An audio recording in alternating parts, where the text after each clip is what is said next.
Good evening, everybody. It is the last day of September. We're just about to be heading straight into October and spooky season, and I'm here with my fabulous co-host Kevin Apollo. Sir, how you doing? I'm good, my brother. I'm good. I can't believe that it's essentially October and that a spooky season is here. Yeah, it kind of feels like summer just kind of went by in the blink of an eye. I'm not really anxious for the cooler weather. I don't like snow. I don't want to get into winter, and I want to get through that all as fast as we possibly can. Have you been doing anything fun this week? You know what? I decided that I needed something that I knew would make me happy, so I scoured eBay and repurchased the original John Byrne 6-issue Man of Steel miniseries, and they arrived today. Oh, And then I also cool. tracked down. Yeah, I was like, you know what? So we had it was Hurricane Floyd, I think it was. So we're the town that I lived in. We're pretty high up on a mountain, and my grandparents had lived there for years. So I was away at college at this point. The hurricane hits. I had no idea how bad it was down here because I was like 4.5 hours away. And I came home, and no one wanted to tell me what had happened. They just told me that essentially 90% of my collection was waterlogged. That's Because rough. no one was prepared for what had happened. So I lost a lot of that really old stuff. Every once in a blue moon, I'll get the bug and decide that I want to go grab something that I really missed. And then on top of that, though, I also purchased the Playmates Deep Space Nine. I did see that. I saw that you shared that. So they both came today. So I took a picture of my Man of Steels, and I'm gonna open it. It's in the box still. So I'm gonna break it open, and after that I gotta go track down the Defiant and Voyager, and I am done. You can Other leave than a few ancillary characters. you can leave the Voyager off. Everything else is good. Are you going to read the books? I think so. Yeah. So we were talking about it before. I had read a handful of the Star Trek books. I loved the Shatner ones. The ones titled the Shatnerverse. I think they were super cool, and the fact that they're quasi canonish now, thanks to the Roddenberry Institute, kind of gave me a little bit of justification. I'm like, how come this wasn't the movie? / Thank you. You stopped Kirk from being killed nonsensically. Yeah, I hated everything with the Nexus, but actually what I meant was, are you going to read the Man of Steel books, or are you just going to leave them? Oh no, I'm gonna read them. I'm not. I get them to read them. I'll read them a couple of times. I'll put them away, and then if it comes up, I'll dust them off again. I'm not a this is never to be touched person. I always say my uncle raised me right. He had a magnificent collection. He had his pride and joy. Although the X-Men was his absolute favorite book. I believe he had a complete set of the X-Men classics, and every X title in completion from Byrne's first issue up until I think the end of the Morrison era. So if there was an X title, he had it complete. But he was also very big into you get them to enjoy them, not to put them in a museum. That's the right way to handle it, I think. I always handle I have a fairly small collection, but if I do take them out and read them, I'm very delicate with them. I treat them very well, but sometimes the urge takes you and you just want to read them. There are some toys that I will keep in the package depending on what it is, but generally these things are to be handled and enjoyed. So, all right, next up we got to bring in Darthan Stone, who is apparently a Sith Lord I had not heard of before. So tell me, I sir, how dabble. you doing? Doing all right. Sorcery, alchemy, what level of Sith are you? I took the extension classes, so I'm not going to ask what your major is. Marvin, how are you, sir? Hey guys, doing all right. Been watching lots of Tulsa King. It is a perfect show. I could not recommend it enough to anyone. Today I got to, rekindle my love of the ancient Sith and how they're so much more powerful than the Sith that we see in the movies. And I got to go hang out with Dolan and a couple of that Park Place people over the weekend over at Universal. So that was fun. That's good. I'm glad you guys all had a great time. I think that this is going to be a fun topic tonight. I hope so, at least. I think we're something like 18 episodes into this show so far, and we've gone that far without actually talking about Star Wars. Some of you in the chat had called us out for that, so it felt like the right time, and I thought that a fun place to begin might be the Ancient Sith. But before we get to that, we do have a couple of stories. Our first one here is Mr. Beast defends trapping man in a burning house to win $500,000. Sounds about right. This coming from Newsweek. I love the dramatic title. I'm not sure I agree with the conclusions, but what it says is, Mr. Beast has hit back at criticism over his latest stunt video, Would You Risk Dying for $500,000, which shows a professional stuntman attempting to escape a burning building for the chance to win $500,000. The spectacle has sparked fierce debate online, with some social media users suggesting it was dangerously irresponsible and others dismissing the backlash as overblown. In a post on X Sunday night, the YouTuber, real name James Jimmy Donaldson, said, I take safety more serious than you could ever imagine. Newsweek has reached out to a representative for Mr. Beast outside of regular working hours for comment via email. Donaldson is one of the most popular content creators in the world. He currently has 441 million subscribers on YouTube, and Forbes recently named him the top content creator in the world, reporting earnings of $85 million. His content often involves big-budget, elaborate stunts and challenges, with popular examples including Last to Leave the Circle Wins $500,000 and 7 Days Stranded on an Island. The video, first posted by Mr. Beast on YouTube on Saturday, has been viewed over 44 million times as of press time. This man is literally in a burning building, Mr. Beast says in the video. The video opens with the man, who is a professional stuntman, tied up in a burning room with $500,000 in cash behind him. Throughout the video, he has to complete what Mr. Beast describes as 7 death traps, including getting shot out of a cannon into fire and jumping through rings of fire. A clip of the video was shared on X by the account Killer Crew, where it received a further 65 million views. The response to this post on X, and the video more broadly, was mixed. Some people criticized the video, sharing online that they thought it was too risky. Others said that the hate towards Mr. Beast was forced, while other social media users said the video didn't appear realistic. Mr. Beast responded to Killer Crew on X with a clarification about the video. He wrote, This blew up. If you're curious, obviously we had ventilation for the smoke and a kill switch to cut off the fires. We had professionals test this extensively, and the guy in the video, as stated, is a professional stuntman. I take safety more serious than you could ever imagine. Mr. Beast did a pinned comment on the YouTube video. In case there's any concern about the safety of the stuntman contestant, I just wanted to mention that we take safety extra seriously. Every challenge was tested by multiple stuntmen. We have a full rescue team on standby with firefighters, EMTs, and divers, equipped with an ambulance and fire truck. We also had a pyro team controlling the fires and multiple fire suppression methods on every challenge to ensure we could essentially turn off the fire if there was ever an issue. But our stunt coordinator did an amazing job as always, and none of these systems were ever needed. Just wanted to be transparent with you all since I saw some concern.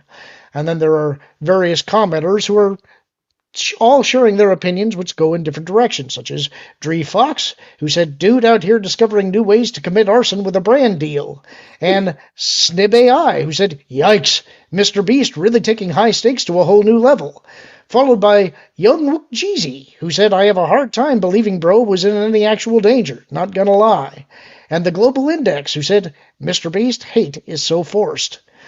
The online discourse about the safety of this stunt video could prompt Mr. Beast to take a different approach in the future, or to share disclaimers about safety ahead of the video being released. I think this is much ado about nothing, but that's kind of me. It sounds to me like they had all of the safety stuff in place that they needed to render the thing safe, not to mention the fact that the man who was engaged in the challenge was a stuntman, and certainly had to sign disclosures about what he was engaged in. This feels to me like a story being ginned up to create controversy, but what do you guys think? Mr. Beast. Sorry, Kev, go ahead. Alice, they like to pick on Mr. Beast because he's a nice Christian boy who donates absurd amount of money to people who need it. But the story did kind of tickle me a little bit, and I did go back and watch the video. So I'm like, especially given what's tonight's topic, I was like, hold on a second. Mr. Beast does keep ratcheting up a little bit. So there's one or two things that are happening here. We are slowly watching him either turn into a Sith Lord or turn into Jigsaw before our very eyes. That's kind of a funny take. I like that one. Could you imagine? All of a sudden, the guy wakes up in a barbed wire cage. Secretly you a cut off villain your who's own just foot at the ankle for $1.5 million. We're here Cut live out your eye.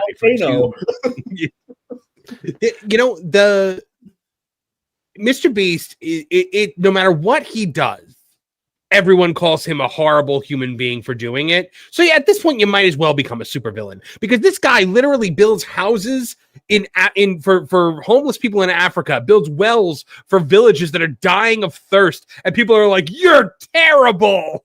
So at this point, you know what? Why not just embrace the dark side? I do love that the headline implies that maybe he was winning $500,000 and trapped somebody in a burning house. Like, remember when he paid for those surgeries for those blind people where he gave them eyes? And everybody was like, that's ableist. There was nothing wrong with them. I didn't hear the blind people complaining that they could see now.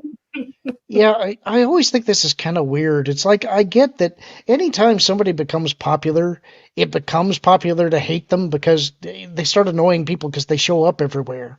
But the guy has literally donated millions and millions of dollars to all kinds of worthy causes. And he seems, to me at least, to be a genuinely nice guy.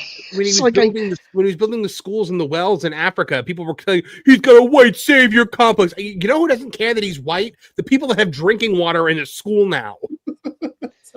We're watching. I'm also guessing the people who were blind before he helped get them healed didn't care that he was white because they didn't know it. Mm-hmm. They didn't know what white was. For all of the terrible content that's out there on YouTube, that's actually, for a while, my son was watching all kinds of Mr. Beast stuff, and I didn't mind it, and sometimes had fun watching it with him, because some of the challenges that he puts up there are genuinely entertaining. Mm-hmm. And you got to respect the production values he's putting into this stuff, because it's not unprofessional stuff. That's why, to me, this feels like it's just a nothing story being ginned up to create controversy and to slime him, and it just feels...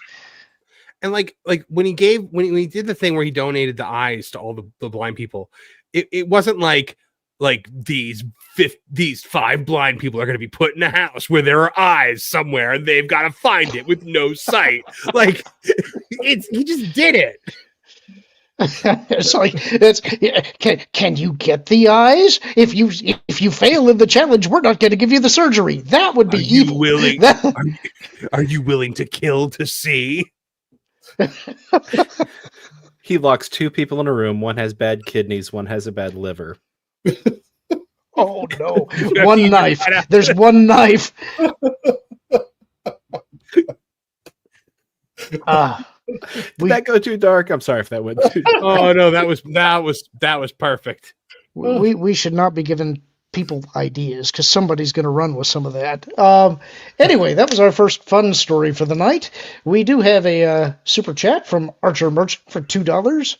Cue the Ray Palpatine or Kathleen Kennedy comments. The less we say about them tonight, the better. We're going to talk about actual good Star Wars tonight. Yeah, and the focus is actually going to be not on all Sith Lords. This is going to be a focus on ancient Sith Lords. So we're talking about Old Republic era, the Old Testament of Star Wars. So hopefully that'll be some fun for us later on. Our next story, coming to us from Kevin, who wanted to make sure he threw some red meat to the audience. Highlander. Jeremy Irons to play villain opposite Henry Cavill in Amazon MGM's remake. There can be only one? Nope. Irons will be the second antagonist in the remake. Jeremy Irons, a Triple Crown of Acting Achiever thanks to Oscar, Emmy, and Tony Award wins, is the latest bold-faced name to join the cast of Highlander, Amazon MGM's remake of the 1980s cult classic. The Luminous Call has Henry Cavill leading a cast that already includes Russell Crowe, Marissa Abela, Dave Bautista, Karen Gillan, and I'm never going to pronounce this guy's name right. Do you guys know how to pronounce this properly? He's a great actor, but I don't know. I would say Jimon Honsu. Okay, I'll go with that. I hope that you're right. The action fantasy, which hails from Amazon MGM's United Artists banner, is being directed by Chad Stileski and is slated for a theatrical release. Production was to have started in late September or early October, but was pushed after Cavill sustained an injury during pre-production.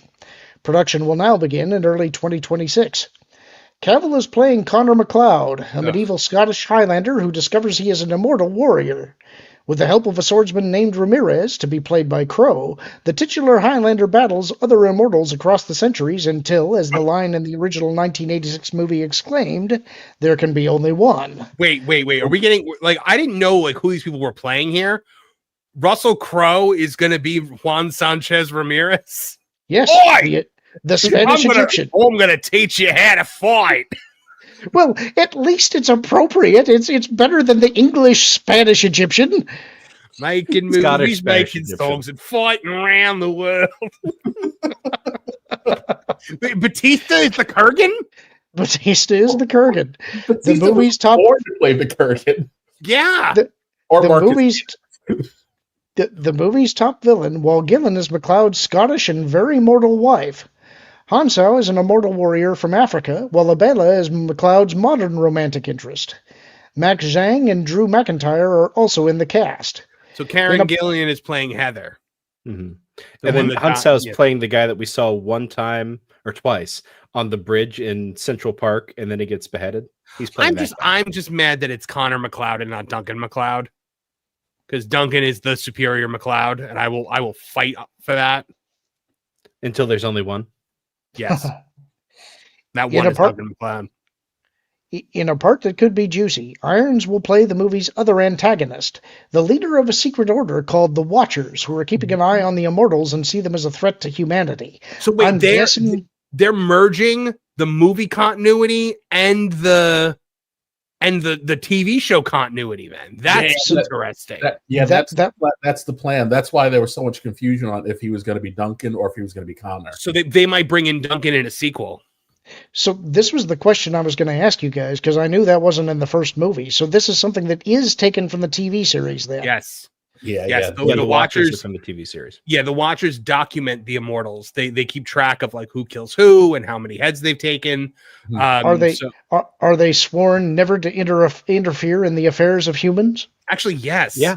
Oh my God. Never to interfere in the affairs of the Immortals. Yeah, they can't interfere. Humans, as we've explained, they're actually aliens who are reborn on this planet until they die, and then they get to live forever until somebody kills them. You explained this, did you? you said the words. I'm not sure you explained anything. To be fair, the TV show kind of ignores the existence of Highlander 2. And 3. Michael Finch wrote the script for the remake. Scott Stuber and Nick Nesbitt are producing via United Artists, alongside Neil H. Moritz, Stileski's 8711 Entertainment, Josh Davis and Davis Panzer Productions, and Louise Rosner. An acting veteran of stage and screens big and small, Irons is known for his range of projects, from historical dramas to action pieces. He's part of the cast of Season 4 of Apple TV's The Morning Show, earned an Emmy nomination for HBO's comic book limited series Watchmen, played Butler Alfred Pennyworth in a series of DC movies, including 2023's The Flash, and is reprising his role of a shady former CIA director in Amazon's The Beekeeper 2, now in production. Now, he survived The Beekeeper? Huh.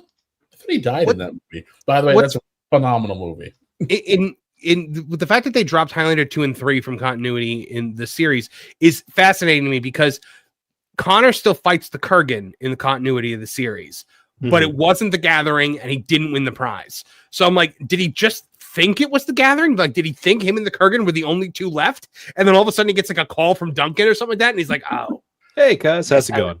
I guess I was wrong. Pretty much, yeah. That's that.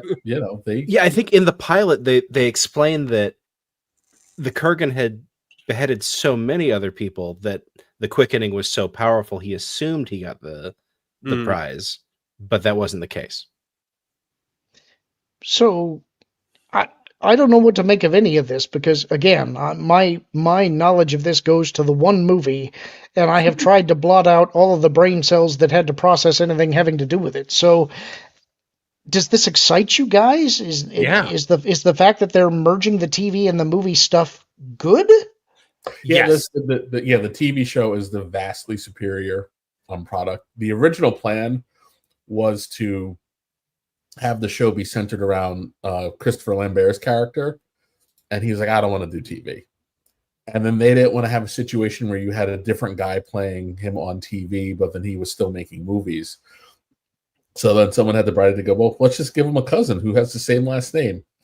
And they're like, how does that work? But they figured it out. They're Klansmen. Christopher Lambert, I believe, actually helped them kind of flesh out some of the ideas, which is why he's in the pilot. Comes in to hand it off, and then you never see him again. And then they Until Endgame. Until Endgame, and then they do a phenomenal job of they do a great job of making it make sense, and then showing like what kind of happens and like how these people function in the world. And of course, you get your hokey things, but Slam the cat because I like to play with my prey. Yeah, but then they do things that like friends talking about Highlander would have questions like, well, what happens if there's a kid immortal? Like they jump into all that stuff. So yeah. It's super sad.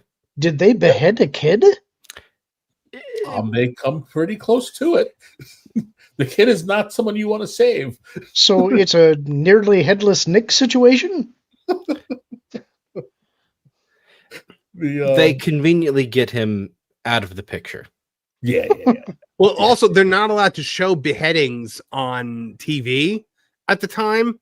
So like, every time he wins a fight... Whoa. This is a thing you should have mentioned at the very beginning. So, how many seasons of this TV show existed? 5. 6 plus a spinoff. Oh, 6 and a spinoff, yeah. The whole concept of the show is beheading people. Correct. And somebody greenlit this TV show for 5 or 6 seasons, and they couldn't do a beheading. Well, so what happens is, like, it'll switch to, like, where, like, you'll see, like, the guys, like waist down or something like that, and you see Duncan swing the sword, and it goes whoosh. Okay, this is every fight. Oh, here it goes. Right, and then you'll see a chicken head with a wig fall. But doing this for 5 or 6 seasons, how contrived does this get? After the 3rd episode, you're like, come on. Well, that's why when the Endgame movie came out, we were all like, oh, finally. Because you could actually show it then. Poor Adrian Paul was like, I'm done. Can't we just go make movies? Hold on. We got to make spinoff. So we need you to do one more season. Jam-packed with backdoor pilots. So how many seasons did The Raven go? Did it go 2 seasons? Or did it I don't even think it went 1 season. I think it was like 12 episodes. The Raven came along when, I don't know what we call it, but The Raven hit, and it wasn't, it was like moderately well received, but it was awful. But Amanda is not a character that can hold her own show. No. That was she's a great pops up every once in a while side character. Right, and certainly not with that haircut they gave her. No, not with that awful haircut and the blonde dye job. Terrible. But that show drops right when you had that massive crash in first run syndication, where all the main studios all went broke at the exact same time. Yes. So you're taking this positively. Is that because of the influence of Henry Cavill, do you think? So I love the series, so I'm happy they're incorporating things with the series. I feel like they're going to try to make the very convoluted, storyline work within and try to actually make it make sense, which I think is going to be great. And I like that it's Henry Cavill, and I like that it's the guy that made John Wick. I think the action sequences are going to be amazing. Now that you know who some of the actors are playing, are you excited about the casting? You mentioned Crow as Ramirez, and I gather that that's a little silly to you, but you also seem to like Batista as the Kurgan. So Batista as the Kurgan is a good pull. I mean, he's going to have to get big again for it. Yeah, there's that. But also, if your character is actually named after a race of people, probably you don't pick the Filipino Greek guy to play the Russian from the steppes. Yeah. But the you know, I'm Kurgan sure he'll be good The in it. Kurgan is a hard act to follow because Clancy Brown was perfection as the Kurgan. Good, nice to see you, McLeod. Like I can't imagine Batista doing any better. Justin Towns is saying it's all positive because no one has mentioned aliens yet.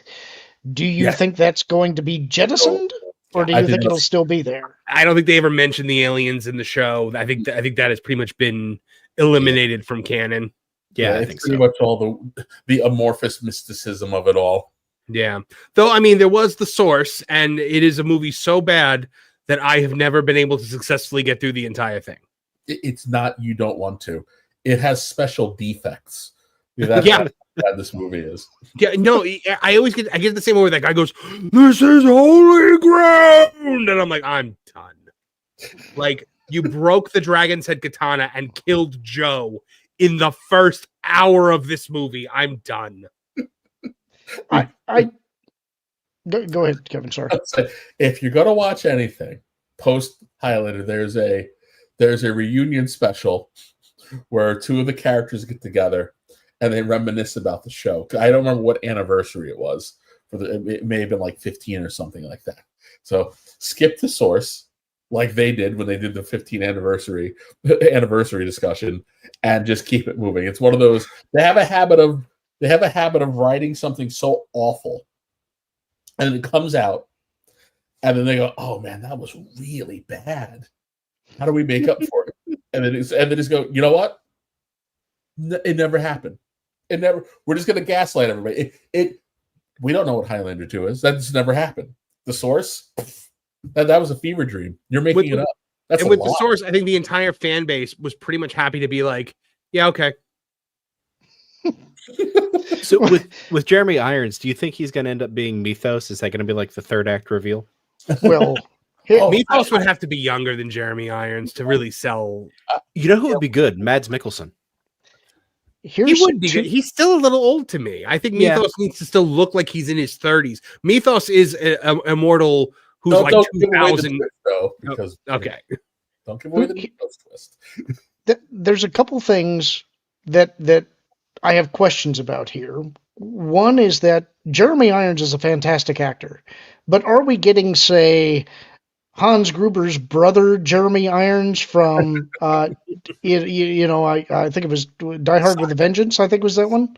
Yes. Yep. Yes. Or are we getting Dungeons and Dragons Jeremy Irons?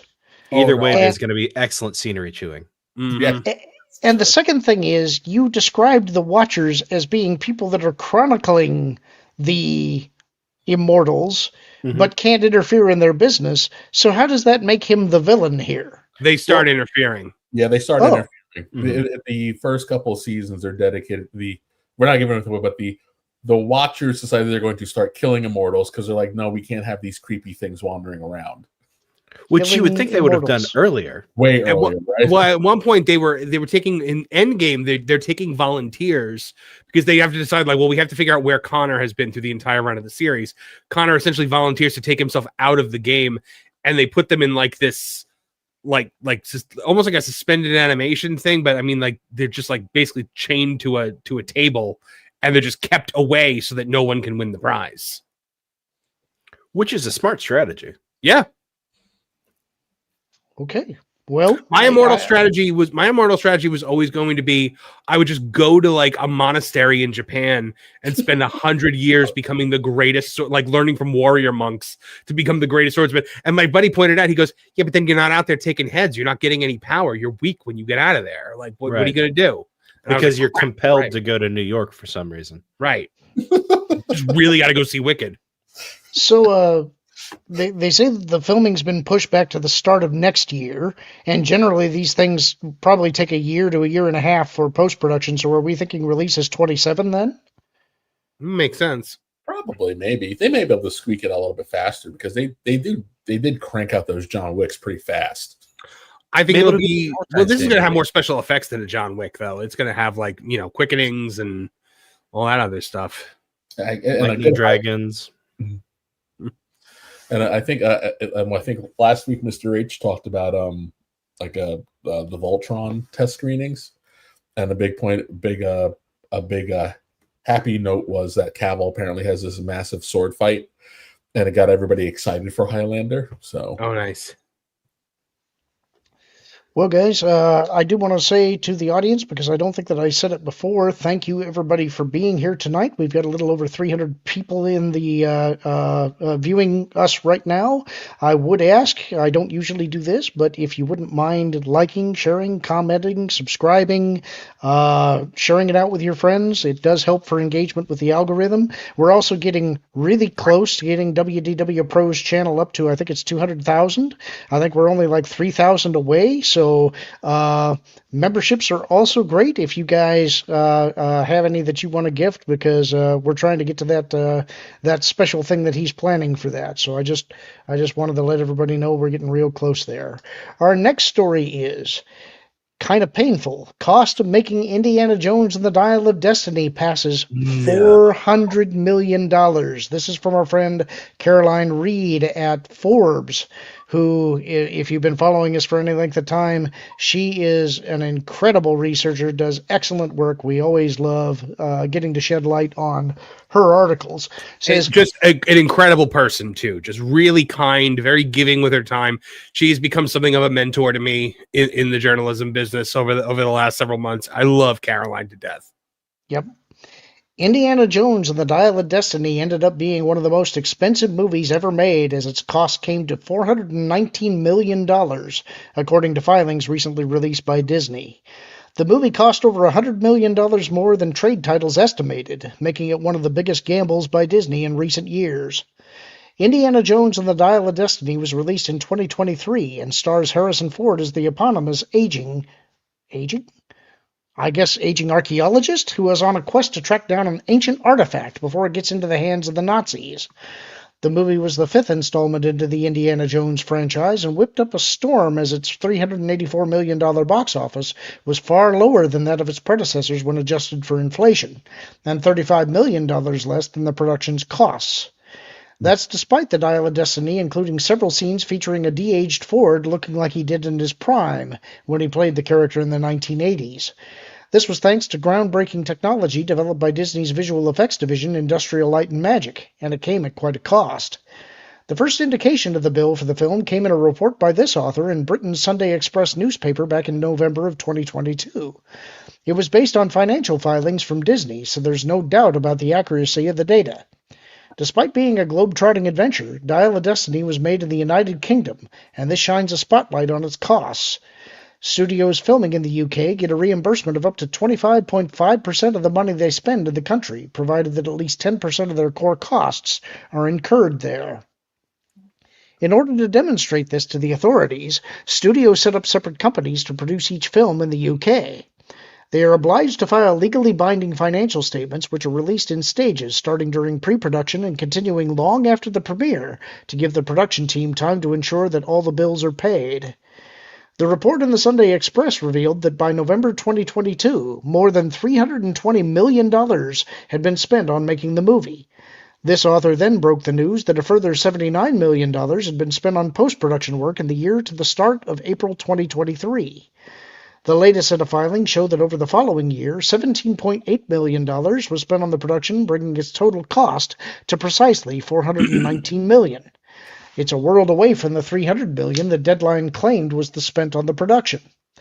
Although the cost of making Dial of Destiny was sky high, the financial statements reveal that it was in line with the production budget. It doesn't stop there.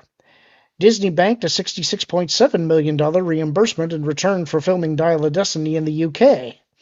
This brought the Mouse's net spending on the movie down to $352.3 million, though even that wasn't enough to give it a happy ending in theaters. The amount that theaters pay to studios is known in the trade as a rental fee, and an indication of the typical level comes from film industry consultant Stephen Follows, who interviewed 1,235 film professionals in 2014, and concluded that, according to studios, theaters keep 49% of the takings on average. This research lends weight to the widely established 50-50 split, which would give Disney just $192 million from Dial of Destiny and a $160.3 million loss at the box office, after deducting the $352.3 million net spend on the movie. The share of the box office isn't the studio's only return from a movie, so offsetting it from the costs in the financial statements does not show whether it made a profit or a loss overall. As a Disney spokesperson told this author last year, there will be other income generated by the production, such as DVD, Blu-ray sales, merchandising, etc. It's not reflecting a true account of whether the film was overall profitable. However, just as the production generates other income, it also incurs other costs, chief of which are the marketing expenses. Accordingly, if the home entertainment and merchandise sales should be added to the theater takings, the marketing costs should be deducted from them. It's believed that the marketing spend on Dial of Destiny far outweighed the home entertainment and merchandise income, though Disney doesn't disclose either amount for individual pictures. It is understood that the vast majority of the spending on the film has now been booked in the financial statements, so its estimated $160.3 million box office loss shouldn't widen significantly. However, that doesn't mean that the studio has given up on trying to recoup the loss it made on the movie. A full reboot of Indiana Jones is reportedly under development, and if that is a success, the franchise may finally be able to whip up a profit for Disney. Adios, Mia. What a cluster. What an absolute cluster F. I mean, this is, no wonder James Mangold is in no way, shape, or form ever going to make this Star Wars movie. Why would they ever ask him back? He spent $400 million to make this dreck, this absolute dreck that they put up on the screen where Indiana Jones is berated by a snarky, insufferable feminist for 2 hours and being told he's terrible for the entirety of the movie. And it bombed gloriously. This bomb was hundreds of millions of dollars worth of flop. Easily. Yeah, and I feel like a big part of the problem with Dial of Destiny, besides showing Indy at his weakest and most depressed and being overshadowed by Phoebe Waller-Bridge, there's so much wrong with the movie, but a big part of it is you remove the mysticism. Yes, you have time travel, but it's powered purely by mathematics, which misses the entire spiritual essence of all of the other Indiana Jones movies. That's what makes Indiana Jones work. You take that out, and the fact that I know people make a big deal out of the fact that in every movie, Indy encounters the supernatural, and in every succeeding movie, he acts as though he doesn't believe that supernatural things are possible. But I always look at it as he is naturally a skeptic, and he probably questions after every event, did things really happen the way that I think they happened? Because I'm naturally a skeptic and I don't think they happen that way. And my justification for that is going back to, if you're a Christian, as soon as the Israelites had escaped from Egypt and gotten across and the Red Sea collapsed behind them, they immediately built a golden calf. Right. So I feel like maybe there's some precedent there. Well, and how many times in our own lives does something extraordinary happen and we think, wow, that was really lucky. And then later we think about it, we're like, oh, that was totally me. When our lead story tomorrow morning on That Park Place is going to be James Mangold, the director of Indiana Jones: The Dial of Destiny, has just signed an overall film deal with Paramount to produce and direct and write a slew of movies for them. This Dawn of the Jedi is never happening. Mm-hmm. Yeah, and I haven't thought it was going to happen for a long time just because there's no upside to it. It's like there's just nothing that can possibly be good that comes out of that. I'm really disappointed with what Mangold did with Dial of Destiny. I don't accept Dial of Destiny as a valid Indiana Jones movie, but I do like his other work. I think he's tarnished his reputation a little bit because he did basically lie about Dial of Destiny and attacked others' reputations because they were reporting accurately. But I still think he's got some juice in him. I think he's got the possibility to make other good movies. So I'm Well, not necessarily against the production deal. he still was swearing up and down they never did heavy reshoots. And I'm like, well, then where did the $400 million go, James? You basically shot another movie, essentially. Like, and I hated this movie, and I hate Logan. So yeah, he doesn't really bat 1,000 with me. I like Logan, but I can understand why you don't. Although that's an awful face you just made. Oh, so bad, I will say about Logan. odious. Logan is a movie that I watched it once, and I understand why people like it. I do think that it was a very compelling story, but I also want to enjoy my movies. I won't feel like I'm being punished for wanting to watch it, especially when it's a superhero movie. But I think that him running to Paramount is him going, I need to get away from this Disney stink, and I need to get as far away from it as possible. The Wolverine. I was like, you have the Reavers in this movie. Why are you not doing Lady Deathstrike or Sabretooth or any of his multitude of villains? It's just it's just a Wolverine clone. And you know what? But I will give it one thing. I was like, you know what I really want to see in an X-Men movie? A scene where Wolverine has to help Professor Xavier onto the toilet. Yeah, that's what I really want in my X-Men movie, and he delivered. They had to choose between that and the zombie T-Rex chasing him and Hawkeye, and I think they made the right choice. Yeah, they did. I'll give them credit though. The Wolverine, when you see the extended cut, is a much better movie. I don't mind the Wolverine at all. I think it's the only good Wolverine movie of his standalone movies. There are a couple movies, color movies, that I think work better in black and white. Logan is one of them. Mm-hmm. You can get the Logan Noir edition. But the other one is The Shadow. That works really well as a black and white movie. I've desaturated that myself. I've never seen that in black and white. I would be interested in seeing how that plays. It's good. I love The Shadow. It's shot like a 30s, 40s movie, so it just works very well. Yeah, The Shadow always surprises me because I'm not an Alec Baldwin fan, but he really did own the role in that movie and played it well. It's one of the few Alec Baldwin movies that I can unabashedly enjoy. I think it's from his best era because we also got Hunt for Red October at that time. Mm-hmm, mm-hmm. Well, I think there's also, it's like Lamont Cranston is basically imbued with this awful power, essentially to teach him a lesson because of his own awful, selfish nature. And there's something about that I think Alec just kind of embodies well. So it was sort of appropriate casting. We're going to get Lamont Cranston's phone messages.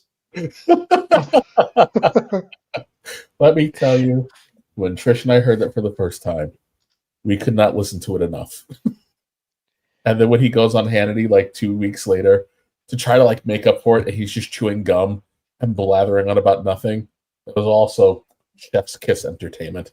Just because everybody likes watching a train wreck, and there's no finer train wreck than Alec Baldwin. We have a couple more super chats. One is Sean, the artist formerly known as John, for $4.99. Guess what? I'm all good. No cancer, just in bad shape apparently. Doctor had no explanation on why testing turned out how it did initially, Lorn. I'm really glad to hear. That's great. That is fantastic news. I am really happy to hear that you're clean. I hope that that continues that way. I hope that you continue to go in for your checkups and make sure that everything is kosher so that you get confirmation of the reading. Really happy to hear that things have turned out that way, though. Congratulations, my friend. And we have Timothy Kennedy for $10. Admittedly, I cheered when Han Solo became half Solo in Star Wars. I feel the same about the worthless Indiana Jones toilet product. I hadn't heard half Solo before. I hadn't either. That's a new one for me. But there you go. Harrison, I have become very frustrated with him in the last decade because it's like, obviously, my favorite my favorite on-screen actor in most cases. There are a couple of movies of his that I didn't care for that much, but I love these iconic characters that he's played. But there has to come a point when you realize, dude, you should not be doing these type of movies anymore. And he crossed that line right around 2008. And after that, I mean, from what I understand, it sounds like Shrinking is good. I Yes, haven't watched it. I've only seen the first season. I know they've done a second one since. He's like he clearly likes the script because he's more alive and alert in that show than I've seen him in anything ever. He is he's very good in that, and that's a show about therapists. So I have seen a couple of scenes from it, and a couple of just monologues that he's made, and as you said, I think it's the most engaged I've seen him in anything in probably 30 years. I think it's the most excited it looks like he's been to play a role since maybe The Fugitive. And that kind of tells you how long he's been cashing it in. Because I hate to put it that way, but you can tell when he's excited about a script and when he's actually stretching and using muscles that he wasn't using, and he likes that. So I think more character roles like that are better for him. My favorite Harrison Ford story, Mark Hamill tells a story that nobody knew except for him and James Earl Jones about the twist in Empire Strikes Back. And he said they're sitting there at the premiere and Vader says it, and a gasp goes through the room, and he's sitting next to Harrison Ford, and he leans over and he goes, "Hey, kid, you didn't effing tell me about that." I love that he cared enough to actually say that. Like, I just assumed he would just not care. Well, I doubt if it really had to do with the twist of the movie. It was more the fact that Mark didn't tell him. It's good because they were kind of chummy. They weren't best friends. But he said the one person he couldn't tell for sure was Carrie Fisher because telephone, telegraph, telecarry. Yep. All right. Next story is new Star Wars movie may finally answer decades-old fan question. Oh, good. I don't think I would bet on that, but here we go. Fan interest is building in the upcoming Star Wars movie. Is it? Starfighter, which stars Ryan Gosling and is set about 5 years after the rise of Skywalker. Recently, director Sean Levy confirmed that the movie will be filmed partially in the Mediterranean Sea, an area that was previously used to portray Naboo in the prequels. I'm excited that Starfighter might feature a sequel-era Naboo because it might answer a question I've had for 2 decades. How do the residents of this planet feel about one of their own going on to become a ruthless emperor at the head of a relentless empire? That's the question. That's the question. I mean, actually, no, it's a valid question. I actually would like to see if, like, Naboo, if there's like people don't want to do business on Naboo anymore because it was Palpatine's home. The way they frame it in this article, I actually do like, and I think can lead to some interesting discussion. So it's not a bad question. I just don't think it's raising interest in Starfighter. Part of what makes this such a provocative question is that we have only seen glimpses of what Naboo was like after Revenge of the Sith. For example, we know from Andor that Luth and Rael conducted rebel attacks on the planet, and we know from the ending of Return of the Jedi, at least the special edition, that residents of Naboo openly celebrated the death of the Emperor. But that celebration might have been only from a small minority of people. After all, the old Star Wars EU, which has since been decanonized, specified that it was only a small group of rebel sympathizers that took down Palpatine's statue on Coruscant, and that most of this Imperial homeworld remained loyal to the Empire after the Emperor's death. And Luthen's attacks, while important to his personal development as a rebel leader, don't necessarily indicate widespread dissent against Palpatine on Naboo after he became Emperor. You might expect the average resident of Naboo to hate Palpatine, especially because beloved former Queen Amidala effectively died fighting against his attempt to consolidate power. But there's an interesting paradox in Star Wars canon. Even though Palpatine didn't care about the planet, he set up Operation Cinder to make it uninhabitable, something that nearly happened after his death. Naboo generally prospered during his reign as Emperor. If the average resident is a bit like the average American, they probably didn't worry too much about Palpatine's politics so long as they were happy and prosperous during his reign. How though? Salty. Yeah. How, though, did Naboo feel about Palpatine during the sequel trilogy, especially after the First Order blew up the planet's senator and countless others in The Force Awakens? Weirdly enough, our only real info about this comes from a children's book, Star Wars: The Rise of Skywalker, a junior novel. But that was the Acco- script. Oh, According to the book, the residents of Naboo rose up against the First Order after Rey defeated Palpatine at the Battle of Exegol. That event, however loosely described, is canon until a movie or TV show tells us otherwise. If Starfighter returns to Naboo, the film will hopefully let us know more about this uprising, including how much the planet fought against the First Order before the rise of Skywalker. Also, given how secretive he was, using Lord Snoke as his clone Cat's Paw and all, I'd love to know if the average resident had any idea that Palpatine was running the show. Could the sudden reappearance and subsequent demise of their old senator be what spurred Naboo to suddenly rise up against the First Order? Had most of the planet been holding a grudge against the man for decades, especially after he replaced its local military forces with Imperial ones? Or was the average resident fat and happy under Palpatine's reign, and maybe they only fought the First Order after these, I can't say that word, tried to blow up the entire New Republic? As dorky as it is, that's the question I've pondered for a little over 20 years. Whether the planet of Naboo considered Palpatine a hero or a villain after the events of Revenge of the Sith. It's a question that Starfighter might just answer if it ends up featuring the iconic Star Wars planet. Otherwise, the question will go unanswered, meaning that the gulf between George Lucas's prequels and Disney's sequels will only grow that much wider, potentially destroying a fandom kept alive mostly by Andor, fan fiction, and a whole lot of hope. I think Naboo is a planet full of hippies that elected a 12-year-old as their monarch. They didn't like Palpatine. See, I have a much different take. This is going to be a fascinating discussion. Okay, Martin, what do you think? I'm drawing a lot of this out of the old EU books, but I think at least during his time as senator and chancellor, they were proud of him and all that. But one of the things I love is that Skeeve is his first name, right? Sheev. Okay. That he hates all that opulent crap on the planet, and he loves fast cars. That is from the old EU. Yep, it is. But even in the new canon, though, he has no emotional connection to Naboo. He offers it to Vader at one point because he basically, when he tells Vader that he's got to move operations off of Coruscant because him and the Inquisitors are tearing up the planet, he offers him Naboo. He's like, I'll give you my world. And that's when Vader says, no, he wants Mustafar. But yeah, I mean, I don't know. I don't think I can't imagine that there were some more militaristic, cabals in Naboo. We saw this in the Plagueis novel. So I don't know, maybe, but to me, I always kind of thought of it as like a mini Alderaan. Well, I guess I should get Kevin's take first. Kevin, what do you think?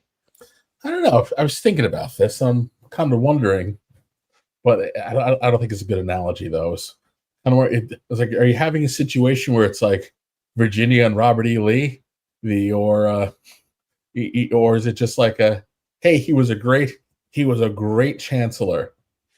He's a terrible emperor. So, but you also kind of understand that if you say something a little too loud, you're probably going to disappear. So we're just going to kind of ride this out and see how it goes. Because I keep screaming, nothing about the sequel trilogy makes even a stitch of sense to me. I don't understand how the First Order is even a thing, let alone where they got the economic resources to do what they did.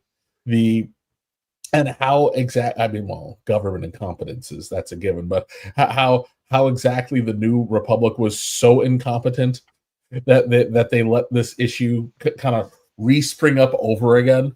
And then there's the whole Snoke thing where it's like I believe in letting justice play out, but if you also told me that some 7-foot bald weirdo was menacing my kid's son and there was nothing they could do about it, I would go take care of the 7-foot bald weirdo and make sure that my friend's kid was fine. And no one did that. So every time we have to talk about anything sequel trilogy, my brain just goes, meh. So yeah, I don't know, but This will start to set things right. bleh, See, bleh. now, I think Naboo was fully in support of Palpatine. I think they revered him for a couple of different reasons. It's important to remember that Naboo was kind of a mid-rim planet. It was relatively close to the core, but it was not in the core worlds, and it had a financial resource that Palpatine was able to exploit, which was the plasma, which made Naboo economically sort of a powerhouse. Besides that, he leveraged the Trade Federation invasion and blockade to springboard him to the chancellorship. Initially, he was going to do that himself, but when Amidala escaped, he just revised his plan to let her basically do it for him, which made him look even better. And I think the thing you might be forgetting, Marvin, is that, remember, Padme died at the same time as Order 66. Who do you think they blamed for her death? The Jedi, probably, yeah. Yeah, that's my thinking. It's always been my thinking. So, but when the Empire falls, they're celebrating in Naboo. We hear the Gungans yell, "We set free." Sure, and I don't think by the end of the whole thing that I mean, no society is going to be entirely supporting somebody, and I would guess by the time of Return of the Jedi, most had probably turned. But I would bet for the majority of his reign, Naboo would have been absolutely behind him, because again, he's gonna position this as not only am I your economic savior, but I have ended the Clone Wars, I have cleared away the corrupt Senate, I have economically made you a powerhouse on the galactic stage, and your senator, your beloved senator, was killed by those evil Jedi that I took out. I think they would absolutely revere him if they were swallowing the propaganda. And yeah, remember, but by the time we get to Star Wars original, New Hope, it's clear that Naboo didn't get the contract to build the Death Star, just going by the way it looks. You know, it's not like opulent.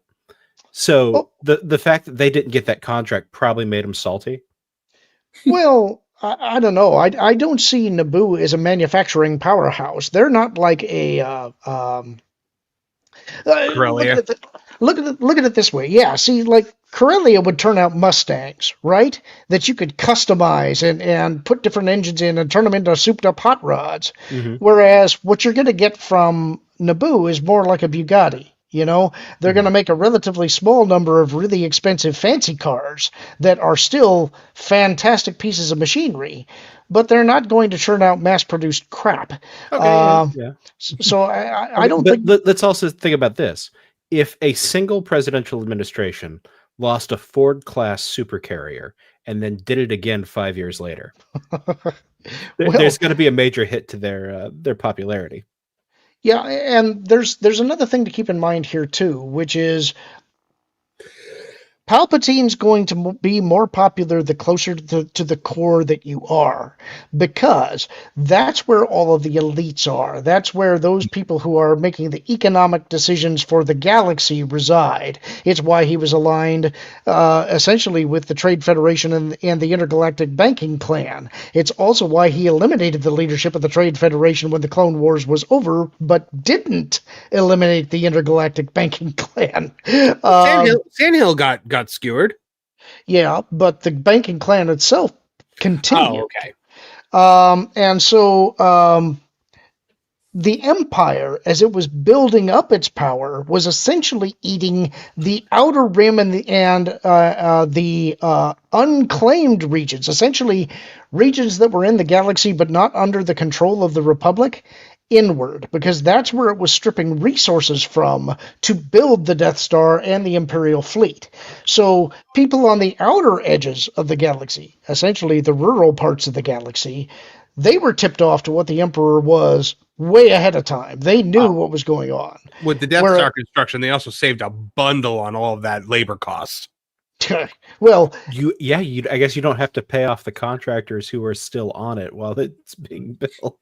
It's being built by Wookiee slave labor. So I was just going to say, Wookiees work for food. So yeah, I feel like the mid rim and the inner rim, the core, they wouldn't have quite gotten the message. All they're seeing is prosperity, because essentially the empire's eating its way inward. The people on the outer edges are the one who were being essentially destroyed and stomped on by the might of the imperial military. The Death Star was actually part of a ploy by the emperor to make sure that the military remained under control as well. Tarkin essentially intended to use the Death Star to challenge the emperor. Admiral Mahdi was attempting to convince him to do so. That's why Tarkin, when he's warned about the potential vulnerability of the Death Star, says, "Evacuate in our moment of triumph? I think you overestimate their chances." And that's because he didn't want to relinquish his hold on the weapon. Palpatine was not fully aware of that. He actually, this is something that he missed, and that Tarkin was planning to actually vie for control of the Empire, but Palpatine was aware that there were potentially elements of the military that weren't comfortable with his rule. So the Death Star was his ultimate chit. We're going to take absolute control of all of the worlds in the Empire, and this is how I'm going to do it. I can blow up any planet that I want. The Death Star is hyperspace capable, and we can be anywhere that we want to be. So anyway, that kind of went off there. Okay, But well, I've actually got a question then about the different regions. You talked Okay. about the unclaimed regions and things like that. Is Mhm. Wild Space a region, or is it like a belt around the outer rim? I'd have to take a look at the map again. As I remember right, I think that is in the galactic northwest, next to the unknown regions. It does kind of snake into a little bit of the outer rim, but it is not. It's not like a full circle. It's just I would call it a region. Okay. So. And actually, I'm going to skip ahead to a super chat here because it's relevant. It's Timothy Kennedy for $10 says, "I think Lorn is equating Naboo to the modern province of Alberta. It has an abundance of resources but lacks mass productivity." A little bit. It's better than being Yes. Alderaan, which is space California. Yeah, I would say a little bit yes, but I'm more comparing it to the Austro-Hungarian Empire. The Republic prior to the rise of the empire was like the Austro-Hungarian Empire. That's why you have all of the fancy dress, the incredibly fancy architecture. It's like Europe in its prime before it was destroyed by World War One. And so that's more what I'm equating Naboo to. So after World War One, Naboo, under the reign of the Empire, would probably end up like, well, honestly, kind of like Russia without the czars is probably what it would look like. I always got a sense of Greece from Naboo. Could be that too, I suppose. Well, I mean, again, it is filmed in the Mediterranean, so that's why you're getting some of that sense. Yeah, birthplace of democracy, though. Also, I mean, everyone was very political. A lot of philosophers. It gave me. It was like ancient Greece in space, from my perspective. Grease lightning. Say that again. So is it space grease lightning? Burning up the corner. Nice. Bad, Kevin. All right, we've got the FTM 22 for $2. Harrison needs to watch Regarding Henry and learn. Yes. And we have Timothy Kennedy for $5. Let's press for Rise of the Ewoks. Can I say that word? I don't know if that's a banned word or not. I think you're okay. You're fine with that one, I think. All right. Furries will encourage some in our society to buy Star Wars tickets. I think they need all the help they can get. We have SFX Sabertooth Raptor for $5. I created a Sith named Darth Vexor in a Star Trek/Star Wars crossover story I wrote. A woman with lightning bolt iris and pupils. Unique alien? Probably so. I'm not aware of any in the current canon that would be like that. So, yeah. Let's see. This is something that we talked about on Pro Show the other night. New Star Wars rumor supports theory about one Legends Jedi becoming canon, but that brings big problems. Really, you didn't use my article on this? I actually used everything that was produced by Kevin tonight. I didn't actually do my own research on articles tonight. Oh, so it's Kevin who doesn't read That Park Place. Got it. I apologize. I should have gone back and checked. Uh, One Star Wars movie theory just received a major boost. Lucasfilm is currently plotting the saga's return to theaters for the first time since 2019, recently unveiling the first trailer for The Mandalorian and Grogu. That film has the task of bringing fans back and proving there's still an audience willing to go to a galaxy far, far away on the big screen, after several years of being a Disney Plus franchise. But the plans stretch beyond that, and it will be followed 1 year later by Star Wars Starfighter. Starring Ryan Gosling and directed by Sean Levy, the movie will follow the characters played by Gosling and Flynn Gray as they're chased through the galaxy. Now, a new rumor about Starfighter's plot sheds more light on things, as it claims that Gray's character will be Force-sensitive, which is presumably why he's being targeted. Not only that, it also states that Amy Adams, who plays his mother, will be a Jedi in the movie. There have already been theories that Adams will play Legends Mara Jade in Starfighter, and if she is a Jedi, that suddenly becomes more plausible. Like a portion of fries or a good margarita, this rumor needs plenty of salt. It's far from confirmed, and we probably won't know if it's true or not for a long time, given Starfighter only recently started filming. But the idea of Gray's character being Force-sensitive does make some sense, as there's likely a reason he's seemingly of high value to the movie's villains, and so it's also believable his mother would be too, especially as Star Wars loves powerful bloodlines and familial stories. Adams obviously has the right look for Mara, and is within the right age frame too, at 51. That itself could be important if she's playing a Jedi. If her character is in her mid to late 40s or early 50s, she'd be too young to be an Order 66 survivor, but too old to have been a secret survivor of Luke Skywalker's Jedi Temple. For reference, Starfighter takes place 5 years after the rise of Skywalker. That means the destruction of Luke's temple was around 12 years ago, and Order 66 was 59 years ago. Adam's character being a secret Force sensitive who was trained by Palpatine before eventually turning to the light side isn't really out of the question. Of course, some elements are harder to adapt than others.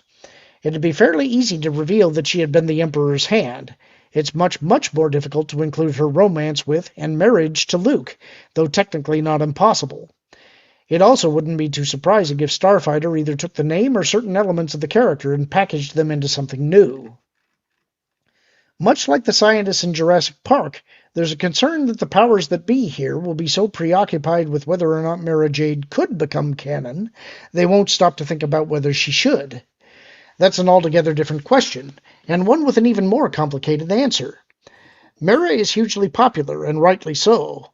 She had a superb arc in Legends, great stories with Luke, and is one of the franchise's best female characters. I like Mara, and if you've read this far, it probably means you like Mara too, but that doesn't mean Starfighter is right for her. The issue is that it would inevitably be a watered-down version of the character. There'd be no Luke, and it'd be very hard to fit in much of her backstory with him, the Emperor, and so on. Adams is a phenomenal actress, so there are no issues there, but if Star Wars can't deliver the full Mara Jade experience, why bother? This isn't just about Mara, though. Star Wars still needs to break away from the Jedi, which Andor was a great example of. It has to be able to diversify its storytelling, and there are so many other character types who don't use the Force that can be explored. With Starfighter described as a standalone, I'd rather it veer away from the Jedi altogether. Whether Adams is Mara or not, what I am more convinced by is that the character will eventually be made canon in Star Wars. The franchise has continued liberally taking elements from Legends and making them canon in its own way, and given her popularity and the storytelling potential, I just don't see her being ignored forever. Thrawn was made canon, Darth Revan was too, and I assume will be more in the future. And so when was Darth Revan made canon to the new?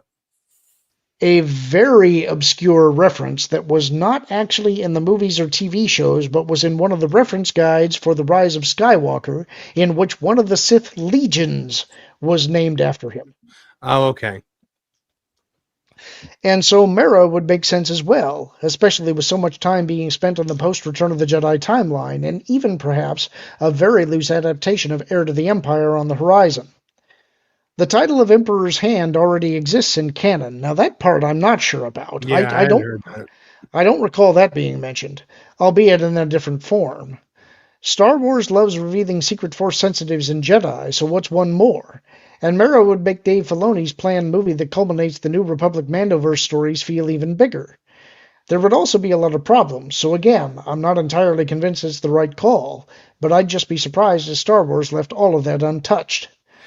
So Look, this article, it's basically saying they don't want this to be Mara Jade, and I get that because I don't want it to be Mara Jade.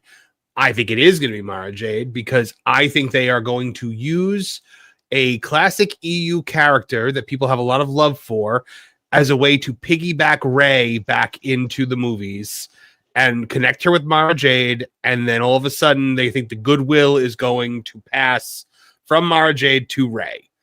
I'm not saying it's a good idea. I'm saying it's what I think they're doing.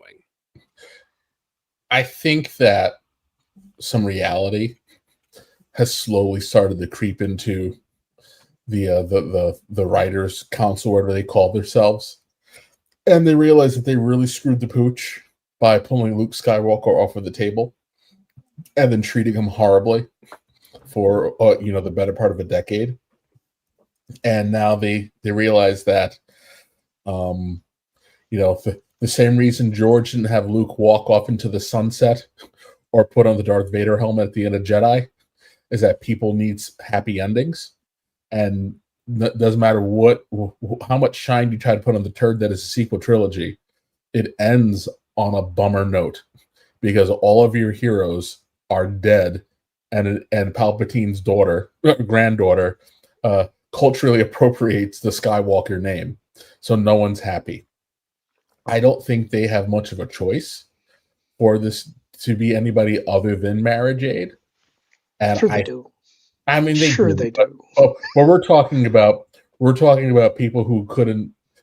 They couldn't create their way out of a paper bag, so all they can really do is borrow from what other people have done. So they're looking at who they have available, and they're going, well, this person was extremely popular during a Wild West era, and they're going to go, we're going to take this person, we're going to use them, and no one's accepting that Rey is a Skywalker. We've got to find a way to shoehorn a new Skywalker in because we were stupid and didn't give Han and Leia more kids, and we turned Luke into the crazy guy who you stay away from when you're walking through Central Park. So you think they're going to have Rey raise Luke's son? I think they're stupid enough to try to make this work. And you cast Amy Adams, who everybody, nobody has a problem with Amy Adams, right? She can pretty much make almost anything work. No, and if you were like, hey, who in modern Hollywood should play Mara Jade in Star Wars, if you were going to bring her in, I would say Amy Adams. She would be on the list of people I would say. I still don't believe any of this. And I know there's lots of people that saying that they have inside information, that they believe that this is true, that it's all but confirmed. But the thing that I keep going back to, and again, I know this is probably me being naive, is that nobody could be this stupid. And besides which, if you're going to introduce Mara Jade, you have to explain to the audience who she is. Yeah. If you can't tell that story, this is an expository nightmare. Trying to explain why she's important, how she met Luke, how they got together, what her history is, how she has a son.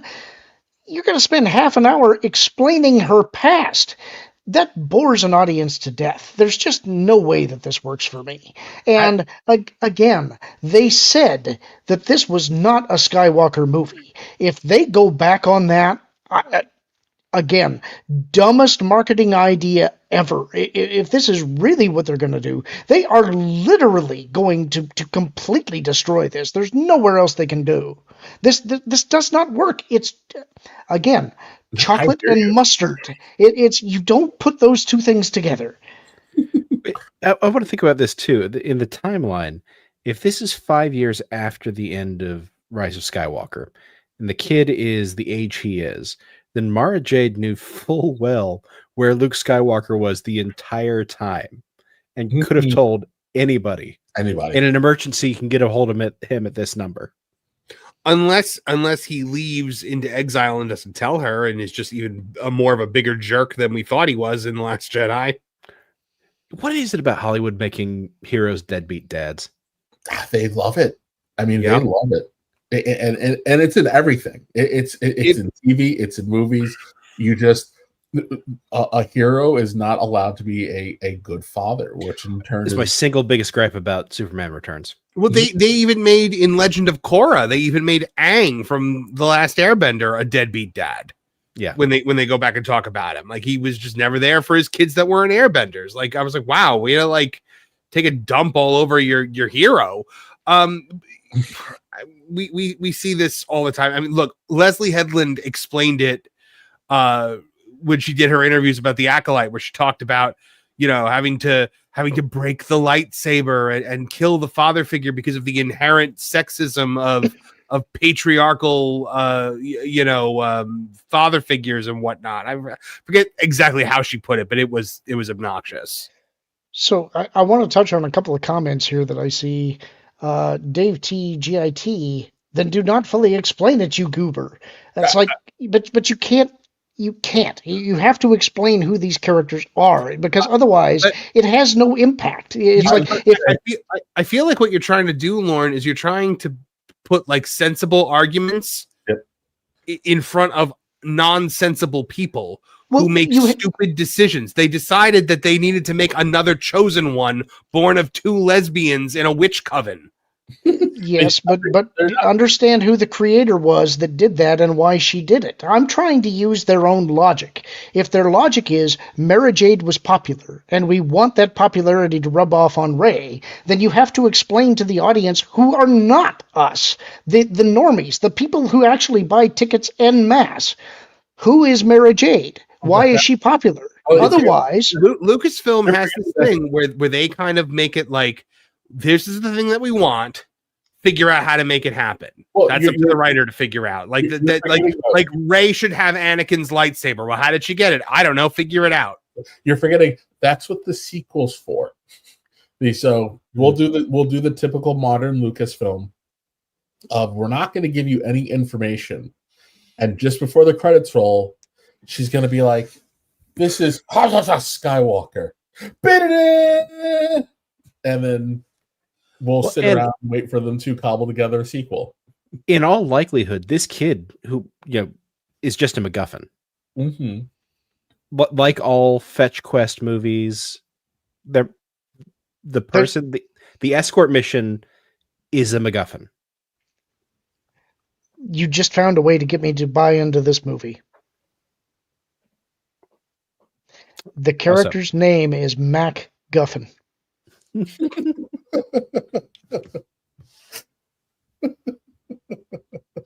I can see them do it. I would say it's happening right now. Kathleen just woke up out of bed. I've got it. Well, no. She woke up out of bed and she was like, well, why does it have to be a son? Can't it be a daughter? Can she be a brunette and have a British accent and be snarky and obnoxious? That's what his mother's for, Kathy. Timothy Kennedy for $10. I have an idea. Palpatine, his freaky season, which gives a path for any number of paths towards the rise of multiple prodigies to rise to power.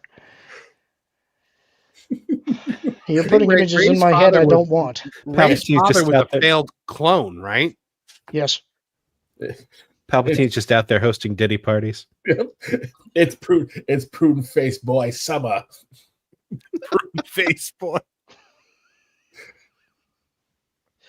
So we had another story, but I think I'm going to skip it because it was kind of a garbage story anyway, and it's really short, and Marvin's getting tired and complaining about it. So we got to get to the main story, which is Ancient Sith Lords. And part of the reason that I thought this might be a fun story to do is that it kind of gets into, first of all, how a lot of the old EU got built. I wanted to tackle this from both an out-of-universe and an in-universe perspective. And when Timothy Zahn was writing the first real EU novel, Heir to the Empire, he kind of wanted to make references to the Sith, and George told him, nope, can't do it, because he didn't know what he was going to be doing in the future. But over time, that prohibition kind of went away. And when they got to the Jedi Academy trilogy, they started introducing Dark Jedi, kind of in the vein of Master Sabaoth from the Zahn novels, who weren't exactly Sith because we didn't know exactly what Sith were. Um, Around the same time, you also had Dark Empire, the comic series coming out that was written by Tom Veitch. And he and Kevin J. Anderson started working together on story writing for other comic stories. And eventually, as Dark Empire went on, they introduced Korriban, which became the Sith tomb world, where Palpatine went for various rituals, and there were spirits of dead Sith there. Later on, they wrote the Tales of the Jedi comics, which were going back to almost a sword and sandals kind of Star Wars series. And this is where a lot of the ancient Sith lords got introduced. And at the time, I really hated a lot of these comics. I was not really a huge fan of Kevin J. Anderson's stuff, and I thought that he and Tom Veitch were kind of bad influences on each other. But they did introduce some interesting concepts that did stick, like holocrons. And Korriban eventually became a really cool place because it was essentially a story device that allowed you to introduce characters and create other threats where they otherwise wouldn't exist. And by the time the Knights of the Old Republic computer games came out, they were referencing the events of Tales of the Jedi. And I would say they retroactively made those comics much better. And as more and more of the Foundation cross-pollinated, you actually got a cohesive history for who the Sith were, where they came from, how they came to be, and how they were in conflict with the Republic.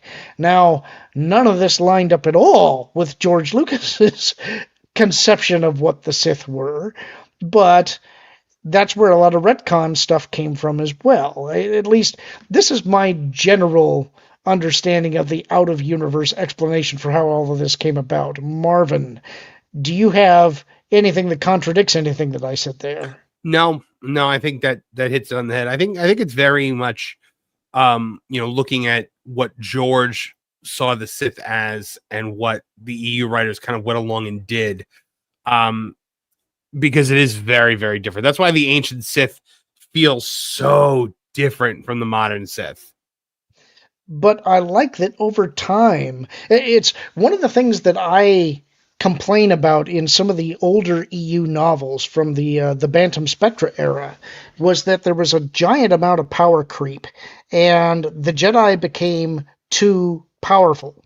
And that was something that Zahn wrote an entire duology about to essentially slap all of the other writers and say, no, you're doing it wrong. This is the way it should be done, and reduce the power levels again.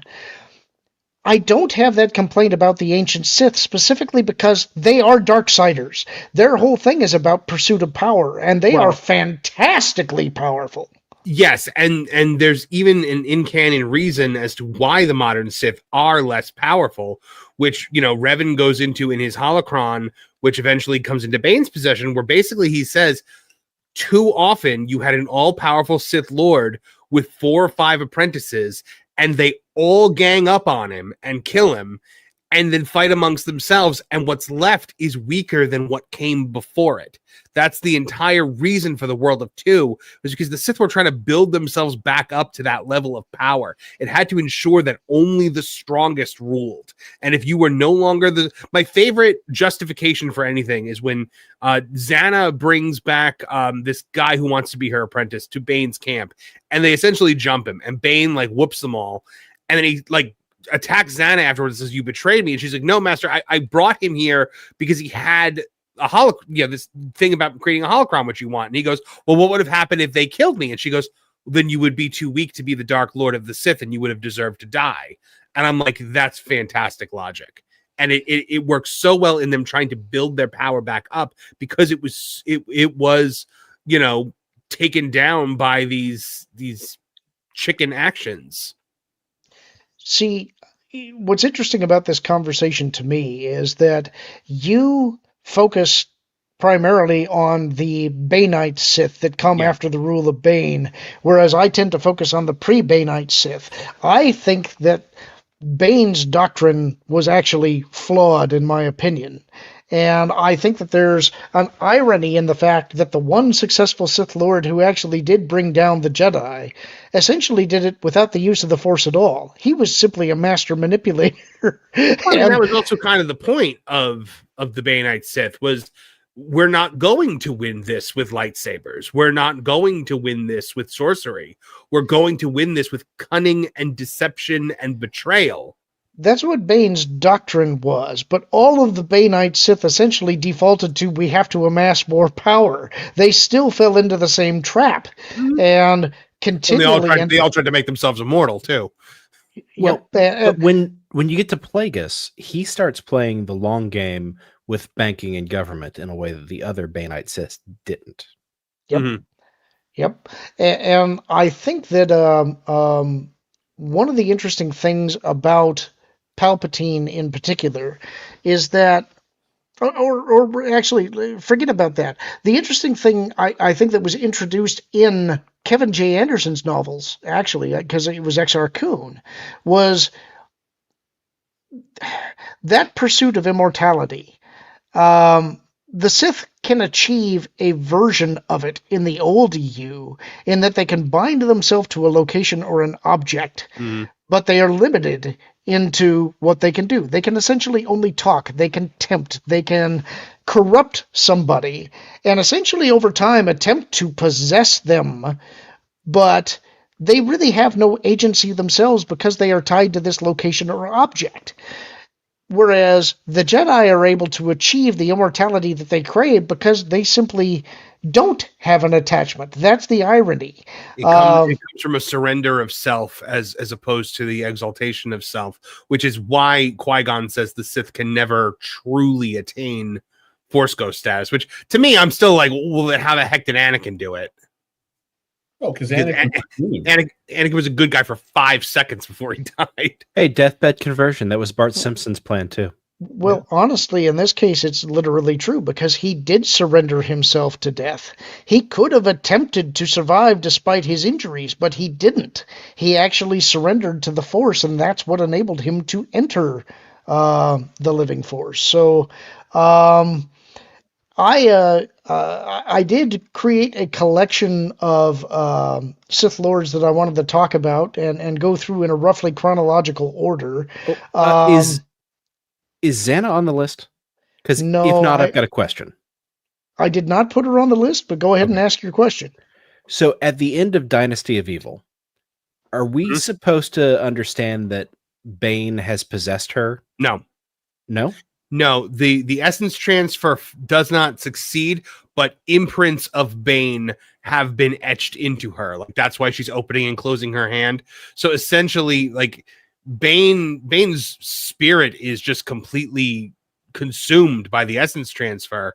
Xana remains in charge of her body, but there are aspects of Bane's personality that are kind of grafted onto her. And I think Karpyshyn was going to explore that in a future Xana novel that never happened.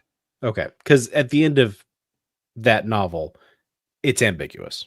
Yeah, it is ambiguous, but people have all like, because I looked into this as well. Like, did Bane actually survive it? No, he didn't. She was able to fight him off. I'm sorry, I'm reading a comment real quickly.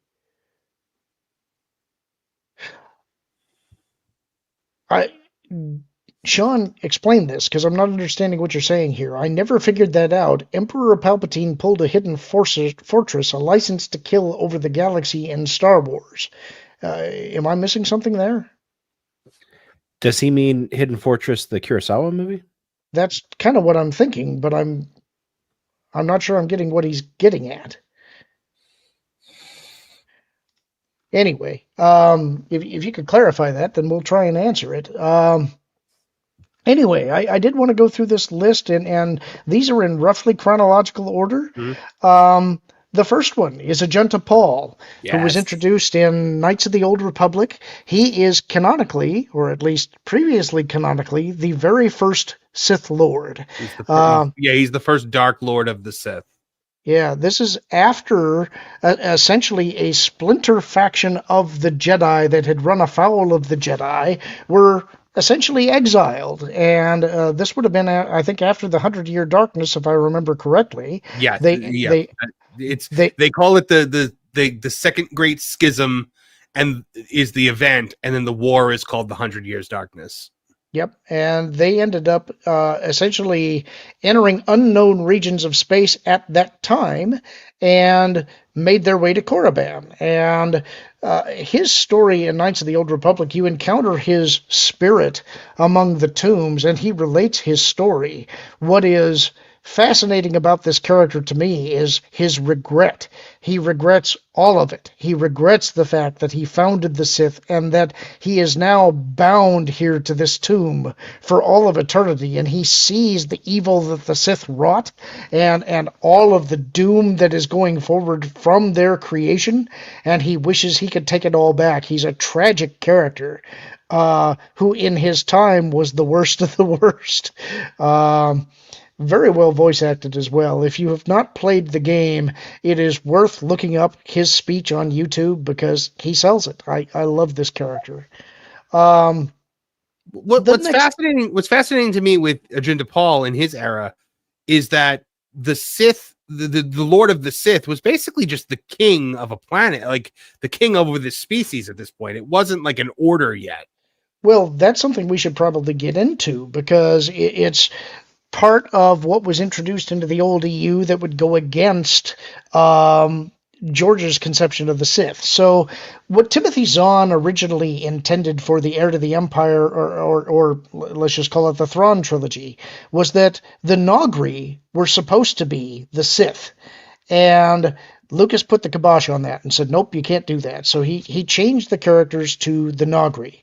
By the time that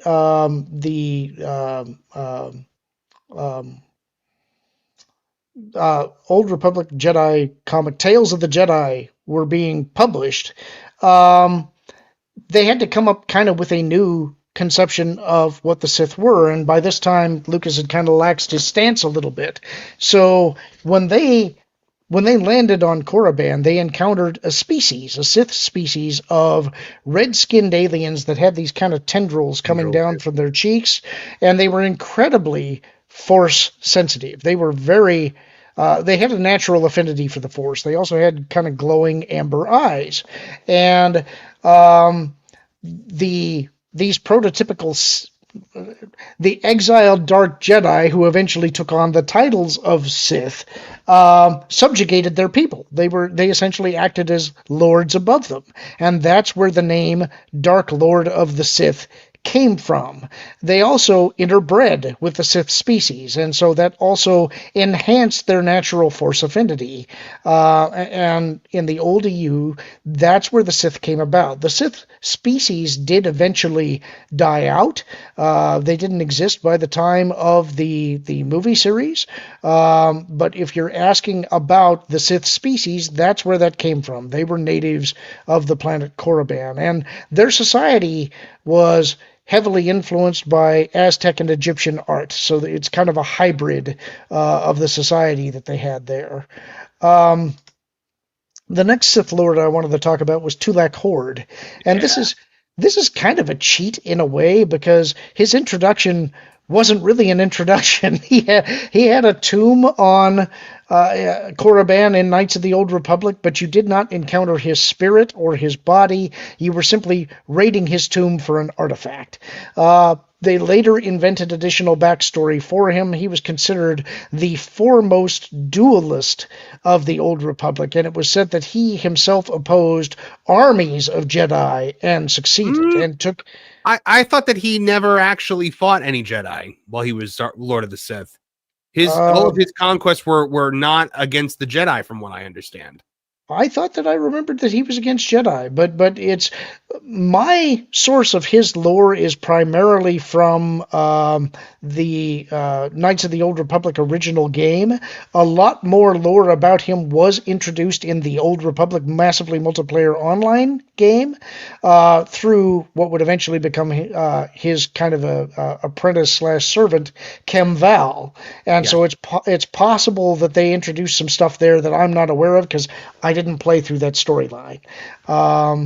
So if I'm incorrect on that, that's possible. But what is known about him is that Kreia said that he was a swordsman that could be matched by no other, and that he was single-handedly responsible for taking planets. So if you wanted to have a warlord-style character, it would be hard to argue against Tulak Horde. Is there any more that I should mention about him, Marvin? No, I mean, just, insanely powerful.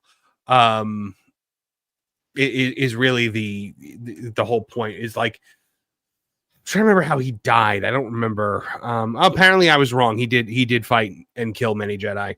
But yeah, nothing really I could think of to add to what you said. Okay.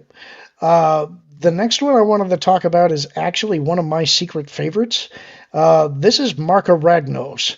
And part of the reason for my fascination with him is that, and actually we were talking about this backstage, Marvin, you made the point that what's odd about him is that he was beloved. He was a great Sith administrator who was prosperous for the Sith people. He actually provided a good life and prosperity for them and died of old age, not because of any conflict or battle that he had. Yeah. However, he was a beloved monarch, basically, is what he was. And he's kind of the example that all future Sith look to as like the pinnacle of what they should be, so much so that, as I'm sure we're going to talk about, his spirit itself still has authority over Sith for generations to come. And this is where I think things get really interesting, is that upon his death, there is a conflict that comes in the line of succession that is between Naga Sadow and Ludo Crash. And as they are about to clash, the spirit of Marka Ragnos appears and essentially grants the title of Dark Lord to Naga Sadow. He also he appears in spirit form all kinds of different times throughout continuity. As you were mentioning backstage, I had forgotten that when a conflict later on occurs between Ulic Qel-Droma and Exar Kun, he arrives there to mediate that as well, and again appears in the Jedi Academy game, if any of you remember that one. It was actually a cult that was devoted to Ragnos, who were attempting to, they had found his scepter there that you see him holding, which was a powerful weapon that could store and channel the dark side, as well as make those who its influence was used on, make them force sensitive. They had planned to raise his tomb on Korriban again and actually resurrect him, and he ends up being essentially the final boss of the game. Just a fascinating character, because he is the Sith Kingmaker and persists in spirit form right up until Tavion is defeated in that game and the scepter is destroyed.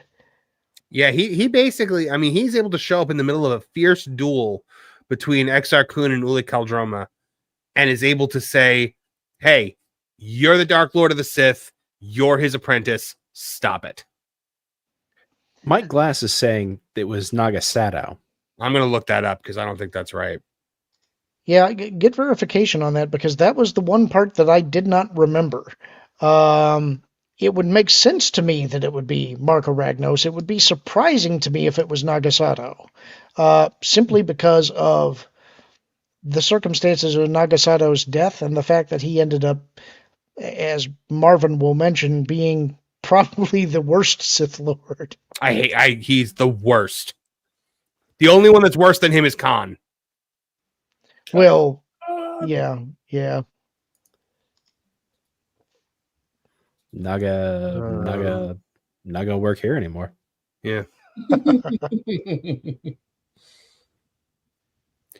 The energies in turn summoned the spirit of an ancient dark lord named Marka Ragnos, who ended the duel and, after a brief proclamation, bestowed upon Kun the title of Dark Lord of the Sith and named Qel-Droma his foremost Sith apprentice. So it was Marka Ragnos. I was right. Yep. But that does bring us to the next, which is Nagasato. Boo. And you're going to have to explain why he is the worst Sith Lord. So, because he ends the golden age of the Sith Empire in a single day.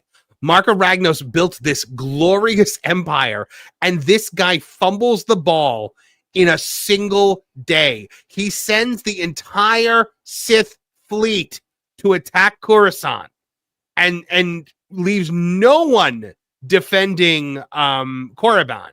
Uses his own sorcery to make the fleet look larger than it is, and put his trust in the wrong person, because like an idiot, he allowed himself to take a Sith apprentice, which was Gav, who still had connections to people, like attachment to people who he didn't kill. So because of that, he makes a baby face turn, and poor old Nagasato, all of a sudden, now the betrayal happens. The Jedi are suddenly, the Republic is suddenly like, hey, this fleet's not nearly as big as we thought it was, and it lays waste to Korriban. Yeah. And yeah, the Great Hyperspace War lasted a day. They scour the planet, but Nagasato himself survives.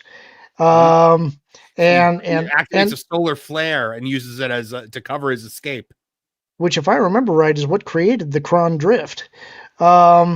But he ends up making his way to Yavin 4, of all places. Yep. And through Sith alchemy, actually mutates some of the Sith followers that he has to create the Masasi race, who are there, and uses them to raise the temples that eventually the rebellion will inhabit in A New Hope. So that's crazy to me that the temple on Yavin 4 that the rebellion uses is actually a Sith temple. It is a Sith temple, and that comes into play later on. I was going to say, because in the new Jedi Order, isn't there one of Luke's students who starts at a communing with him? Not New Jedi Order. That's the Jedi Academy trilogy. I'm sorry, yeah, Jedi Academy. Thank you. And yes, it is. What was his name? Gavrasom, I think. No, Gavrasom was the president. Starts with a G. I can't think of it, but yes, we'll get to that. That is another Sith Lord that's on our list here, so we'll hit that shortly. The next one on the list is Freeden Nad, and this is actually a former Jedi who ends up not being granted knighthood, and in a fit of rage, sort of like Anakin, goes and seeks out Nagasato, who at this point is in what amounts to a suspended animation within the tombs in Yavin 4, and ends up basically convincing Nagasato to teach him everything that he knows, and then killing him, and then declares himself essentially king of Onderon. And Onderon is a fascinating place. I love that planet. It's a great planet, and you get lots of, again, sword and sandal style stories there. You also get to visit the planet in Knights of the Old Republic 2, and it's Moon Duxon. Yeah. And it was featured heavily in the second Darth Bane novel, Dynasty of Evil. It also happens to be in the Clone Wars, although they have altered it somewhat. Most of the... if you're not familiar with the comics, civilization lives within the walled city of Iziz, and outside are jungles and horrible, horrible beasts. And from the moon of Duxon, these flying creatures migrate between them at certain points during the year when the moon and the planet get so close that their atmospheres actually commingle. And criminals within the walled city of Iziz are exiled to those jungles, and they eventually learned how to tame the beasts and become beast riders. So fascinating stories about Onderon. I just always kind of liked the idea of a pissed off Jedi who ended up declaring himself king over a planet. That's such an un-Jedi. What's important to remember is that the Sith Empire of Marka Ragnos and Ajunta Paul is gone. It's been gone for a couple centuries at this point, I think. Yep. While Naga Sato has been in that suspended animation. So this is really the first Sith threat that rises in hundreds of years. Yep. And I just always like the idea that this is such a non-Jedi thing to do. This spirit of Freedon Nad also appears later on. There's lots of activity involving the royal family of Onderon, who are not what they seem to be. But all of that is in the Freedon Nad uprising, if you want to look at the old comics. Next up, we have, this looks like 3 characters, but it's actually 1. Crazy story. Yeah, it is Tenebrae / Darth Vitiate / Emperor Valkorion. And this is from the Old Republic MMO. Tenebrae was actually an extremely powerful, Force-sensitive child from the time of Naga Sato, but he actually survived the scouring of Korriban. He was elsewhere at the time, and he is essentially, I guess you could say, the Highlander of the Star Wars universe, in the sense that he is functionally immortal. Do you want to describe that, Marvin?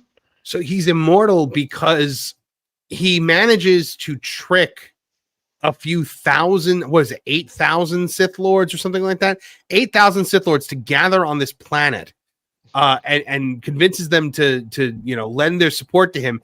And he drains all of them of their Force abilities and life, and drains the entire planet of all life. He consumes the Force of this planet. So later on in life, when Revan and Malak go to this planet, which I can't remember the name of it right now, but the Force, yes, the Force is gone. There is no Force on that planet, which I think is a fascinating thing. But I mean, some people try to say that Palpatine was more powerful than him. I don't think that is true, because the Sith Emperor was the most powerful Sith, I think, to ever exist. I mean, he takes down Revan with a snap of his fingers.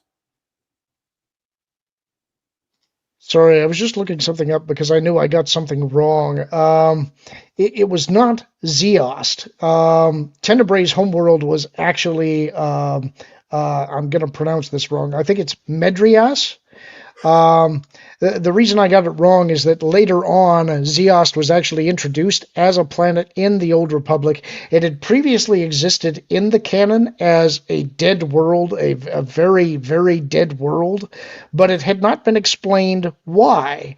And they retconned that in the Eternal Empire arc to where, when it's introduced in the Old Republic, it is still a living world, albeit a gray world. What's fascinating about this Sith as well, Lorn, is that his plan is not to conquer the galaxy. His plan is to consume the galaxy. He wants to do to the entire galaxy what he did to that planet and be the only living thing left in it.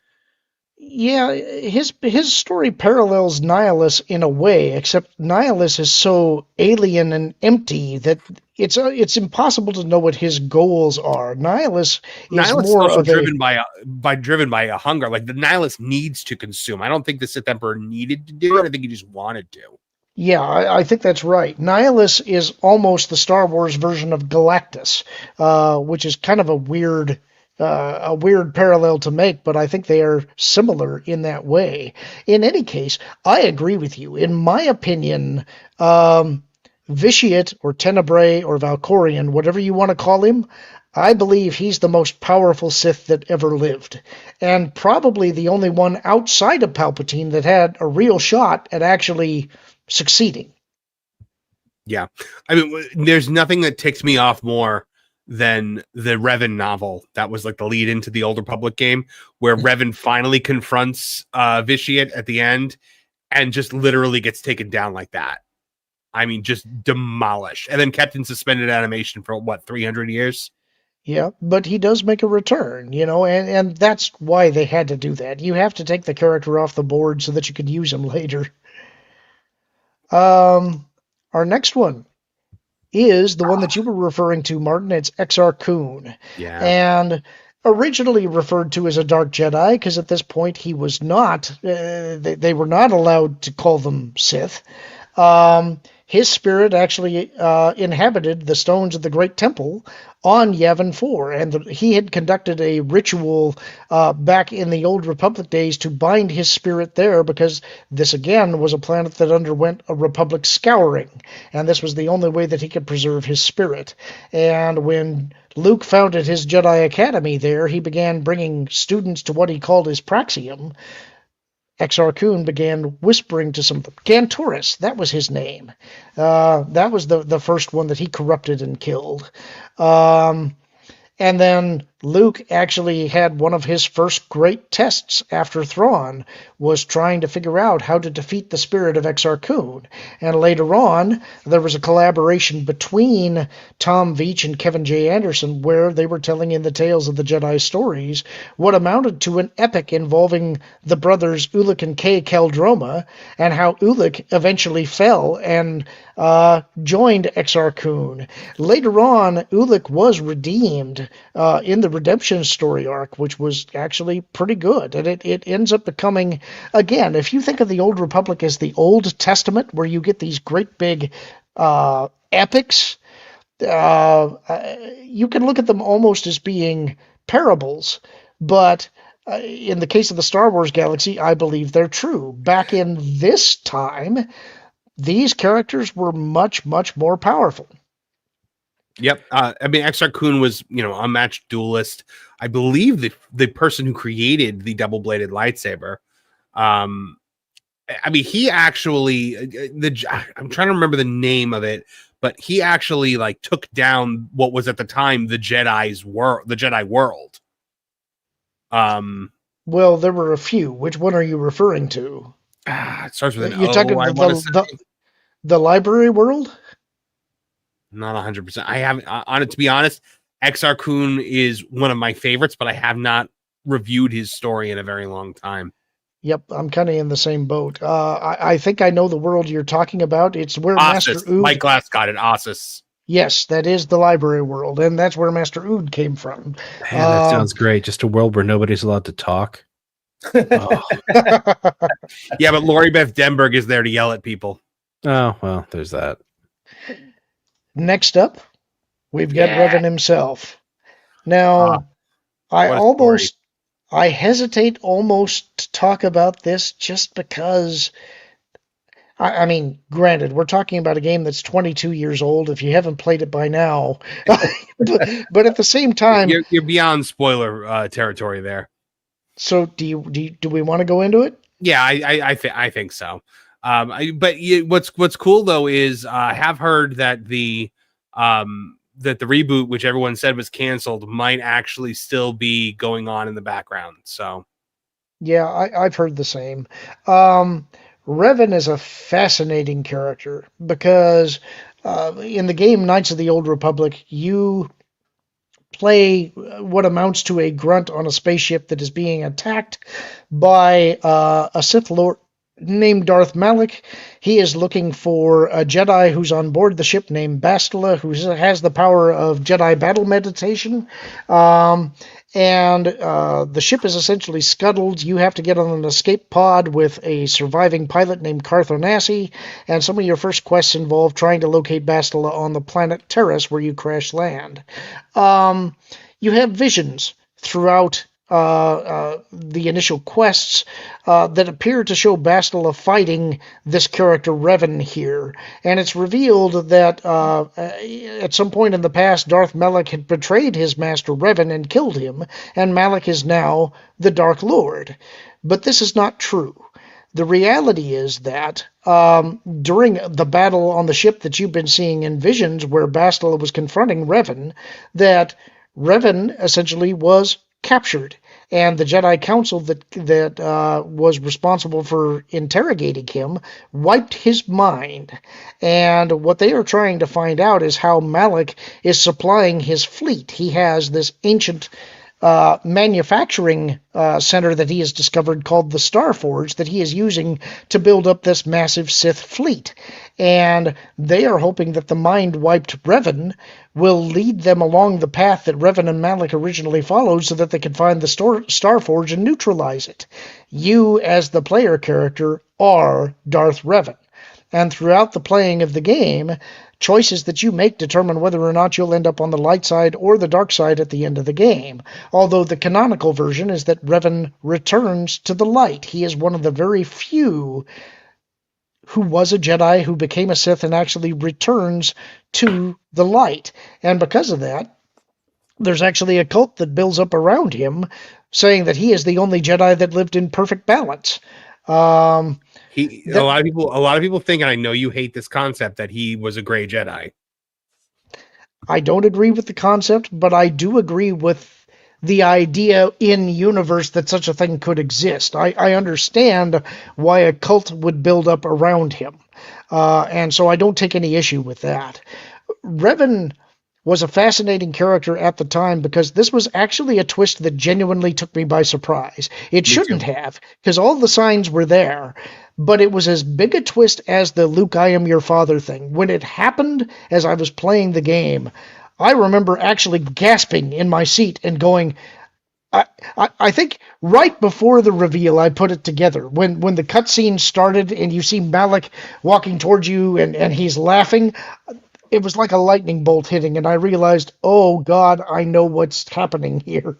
It's rare that kind of a twist can be pulled off, and the fact that they did so and made it such a fascinating character, I think, is a rare win. I always save Korriban as the last world because I like to go to Korriban with the knowledge that I'm Darth Revan, because especially if you're playing Darkside, you can essentially take over the academy.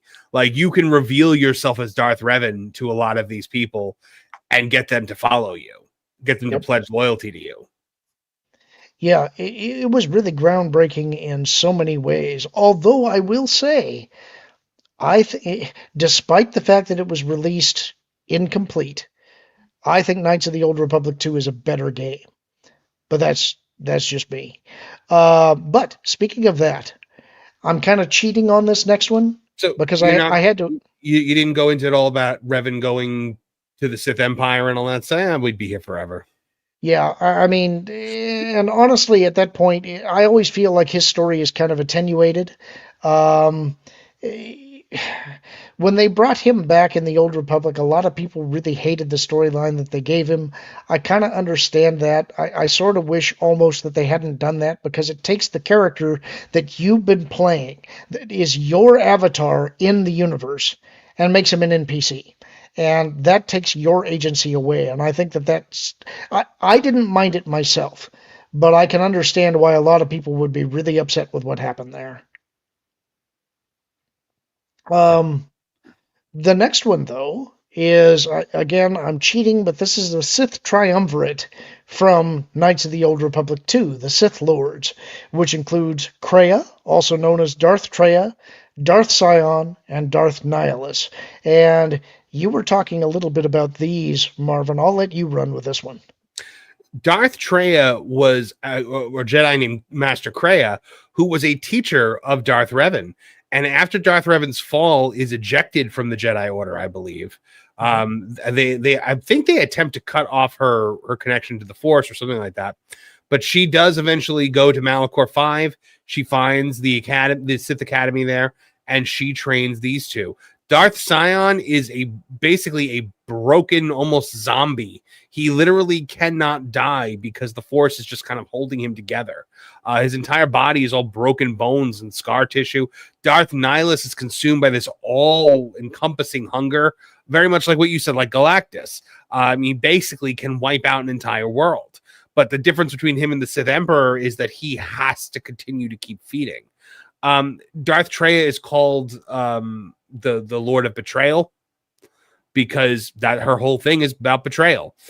So she will, but it's interesting because the two of them work together to overthrow her, and then she helps the Jedi exile basically come back and defeat them, but then reasserts herself as the Dark Lord of the Sith. And her interaction with Atris in that series is also fascinating, because Atris is such a horrible person. Oh, terrible. And destined to become the next Darth Traya. That's so many story threads that I wish had been picked up there. Kreia is one of the most complex characters in Star Wars. I like the way And she fights with lightsabers that float in the air. her perspective is fascinating. I think it's flawed. Her goal is actually to kill the Force itself. Yes. But beautiful writing. It's for me, with the restored content mod, Knights of the Old Republic 2 is the apex of Star Wars gaming for me. And then this last one is going to be taken by you as well, Marvin, because it's the big guy. Yeah, so Darth Bane was raised on a world called Apatros, where he worked the Cortosis mines. Now, you guys might remember Cortosis as the one thing in the Acolyte that I was like, ooh, like when they brought that in, because Cortosis was a material from the Bane novels. It could actually stop a lightsaber. So Bane is he kills a Republic soldier on Apatros, and because of that, joins the Sith army to escape prison. And there he disobeys a direct order that would have led his entire company into an ambush that would have killed them all by essentially performing a feat so insane that no one could have possibly done it.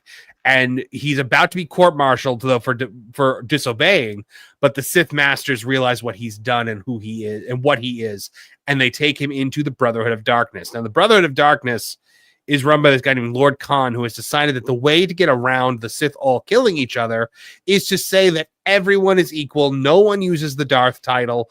All of the Sith live in this egalitarian system, despite the fact that Lord Khan is essentially the Dark Lord of the Sith at this point. He is the unquestioned ruler.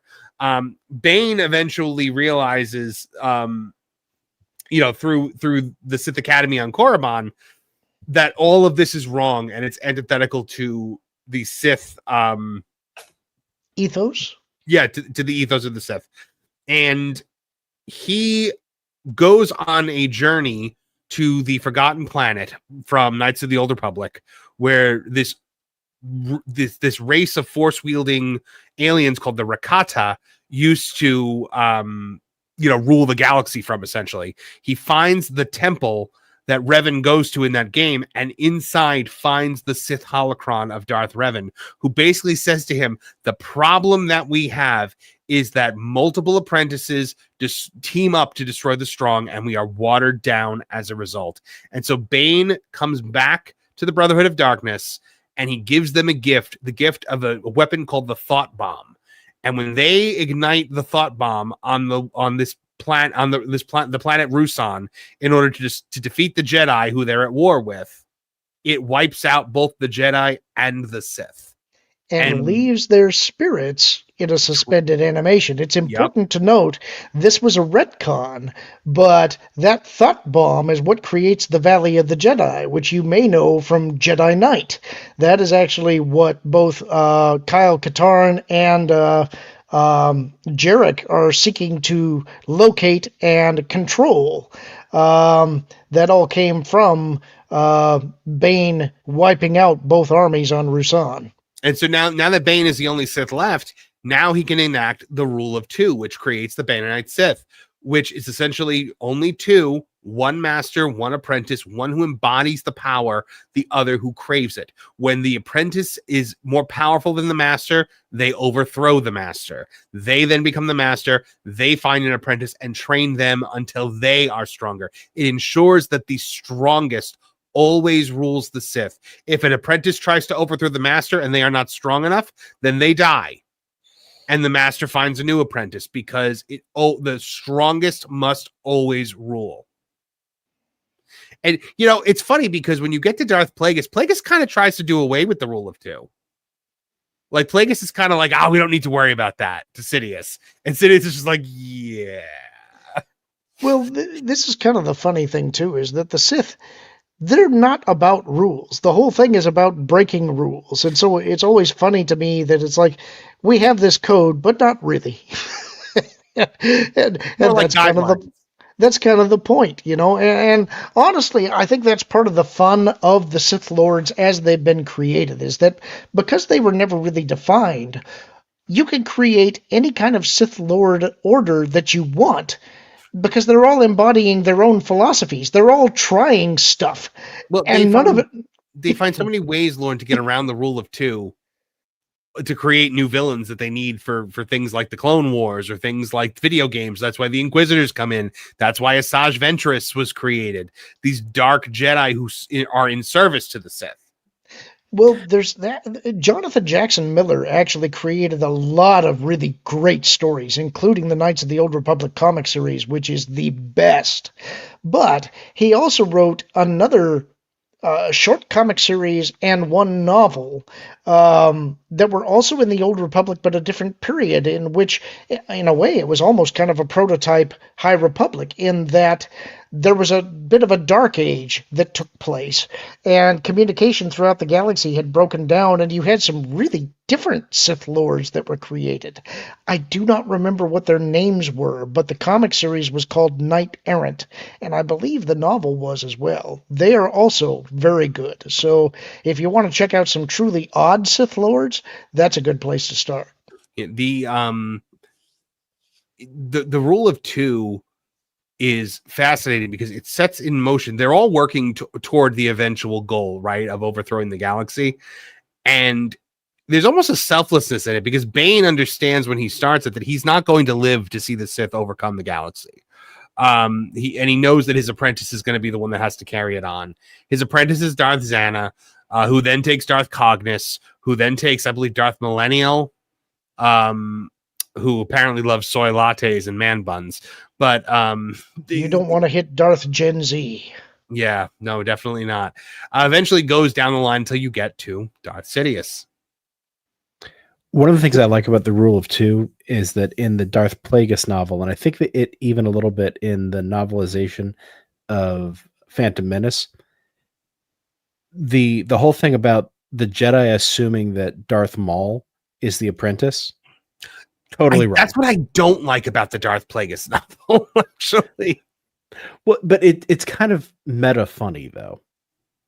That Darth Maul is never actually a Dark Lord of the Sith. Right. And on top of that, the Jedi are so entirely wrong about the Sith. Yeah. The entire time. That's part of what I love about that too, though, is that they have grown so arrogant. The idea that if this existed, we would know about it, which is the same thing that the librarian says of the Jedi Temple when Obi-Wan's looking for a planet. It's like you've lost an entire planet, and just because you think if it's not in the archives, it doesn't exist. That shows the blinkers that they were operating under. That library lady. Yeah, that Jocasta knew the library lady. Like I want the deleted scene where he comes back with the greetings from Kamino snow globe and just slams it down on her desk, and it's just like. The idea of Kamino having a snow globe implies that Kamino freezes. That would be kind of horrific, I think. It's a big planet. They're poles. I went all the way to Kamino, and all I got was this clone army. But yeah, I never liked that. Like Plagueis is still alive and in play during the Phantom Menace, which means that Darth Maul is never truly a Sith. Which I mean, it's just when you look at Maul like the way he is in the Clone Wars, you're just like, man, this poor guy. Like you can't catch him. But the thing I like about the Plagueis novel also, though, is that it's a love letter to the EU in that they go through several EU books throughout the course of the Plagueis novel and kind of give you the dark side perspective on it. Like you get to see like Palpatine talking about how the guy at the end of Darth Maul's Shadowhunter literally gives him the information, and like he's laughing about it with Darth Plagueis. Yeah, and we've only kind of scratched the surface here because there's also a lot of differences in how the Jedi Order was structured over these various millennia. From having multiple different Jedi councils to having Jedi acting as wardens for particular planets or regions, whether or not relationships were allowed and when that prescription came into place. All of it's fascinating. But if you look at it as the Old Testament of Star Wars, as these epic stories, I think they're a lot of fun. I didn't initially embrace them, but over time, as they cross-pollinated and built stronger foundations, I think they became superior, and I think it's another reason why the sequel trilogy ultimately doesn't work. The Sith Empire should have returned. It should not have been the First Order. It should have been the traditional enemies of the Jedi who managed to reconstitute themselves. Now, George was opposed to that because if the Sith come right back, then essentially Anakin, the Chosen One, was pointless, right? I understand the reason why. I just think that if you want to do sequels, you don't have a choice. So it either becomes we don't have sequels, or we're going to have to modify the idea of whether or not bringing balance to the Force actually meant the elimination of the Sith. That was what I was about to say. It's all about what your definition of balancing the Force is, because at the end of the day, you could argue Order 66 balanced the Force because 2 Jedi, 2 Sith. Yep. Anyway, that was it that I had for the list of Sith Lords that we're going to talk about tonight. We do have a bunch of super chats to get to, so I'll get to those real quick. I had one other one, Lorn, on my thing. Well, I had Khan and Cordis under worse, but also Belia Darzu, who made the Techno Beasts on Tython. Oh, that's a good one. Yeah. Talk about the Techno Beast, because this gets into Sith alchemy, which we didn't really touch on that much. Yeah. So these microbes, essentially, you breathe them in, and they turn you into this like organic tech hybrid, a cyborg, essentially. And so she had all of these different beasts and animals from around the galaxy that swarmed over her fortress on Tython. And so by the time Bane goes there in the second book, she's long dead, and he's there for her holocron. But the Techno Beasts are still alive. The flesh portions of them have died and rotted away, and it just leaves like the robot skeletons that are still active. And it's fascinating to me. Also, she's a shapeshifter, so in her holocron, she's constantly changing shape. Was she a Claudite? I don't remember. Okay. Hold on. I can find that out really quick. Female? No, she's a Shido. Oh, okay. Yep, that makes sense. All right. Okay, yeah. We got Sean, formerly known as John, for $1.99. Star Wars Acolyte, the motion picture with Darth Talon. Well, you are going to get Darth Talon. She's going to be in the Darth Maul cartoon. Is it going to be at all what she was from Legacy, or are they just taking her character design? Probably just the character design. I'm sure the timeline's all wrong. I hope she's not a smirking, smarmy girl boss who's going to tell Darth Maul how terrible he is at all times.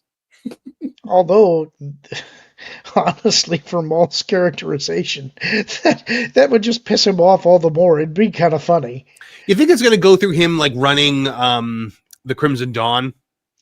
I hope so, because that's a story that I think does need to be told. Plot hole they left dangling, yeah. There was an AI story that I sent you like a week ago, I think, that was a live-action version of the duel between Obi-Wan and Maul, where Maul is killed. What did you think of that? I loved it. I thought it was fantastic. They even go beyond it. You saw him burning Maul's body. You saw the conversation with Qui-Gon afterward. I thought it was fantastic. People on YouTube are doing amazing things with AI right now, where they are making these scenes from the EU and bringing them to life. They're taking animated scenes and making them and making them basically look live action. There's a lot of really cool things going on right now. And also a lot of really cool like musical things that they're doing with it too. I just saw the Anakin Obi-Wan duel turned into a rock musical. And it's like, I have failed you, Anakin. I have failed you. It's really good. Oh yeah, I saw that. I should have sent that to you because it's great. But I mean, my jam for like a week. We got Archer Merchant for $2. I have an autographed Exar Kun comic origin book. I hope it's not autographed by Exar Kun, because if it is, I've got bad news for you. Well, the question that I had, is that autographed by Tom Veitch or Kevin J. Anderson, or who was it that signed it? Yeah. Ninja Master 227. This is one that I highlighted because it says, well, that's why Darth Vitiate fixed that glitch. Same principle as Exar Kun, but on a massively larger scale. So is Vitiate the first one to use the Darth title? Because I thought that he was Lord Vitiate, but he very well could have been Darth. I don't know if he's the first, but he did use Darth. Darths were in use by that period. It was the first one I remember hearing about was Revan. Now, the one, I don't know if this has ever actually been explicitly stated. I've heard it as a fan theory, and it makes sense to me. Is Darth just a contraction of Dark Lord of the Sith? That's what I thought. I've kind of made that assumption over the years too, but I don't know if it's ever actually been explicitly stated.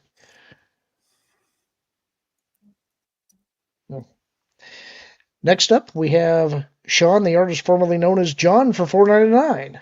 I got my movie mixed up and spelled Yojimbo, where the protagonist turns the enemy against itself to weaken it so he can be beaten, like License to Kill. Also, a fistful of dollars. Yep. And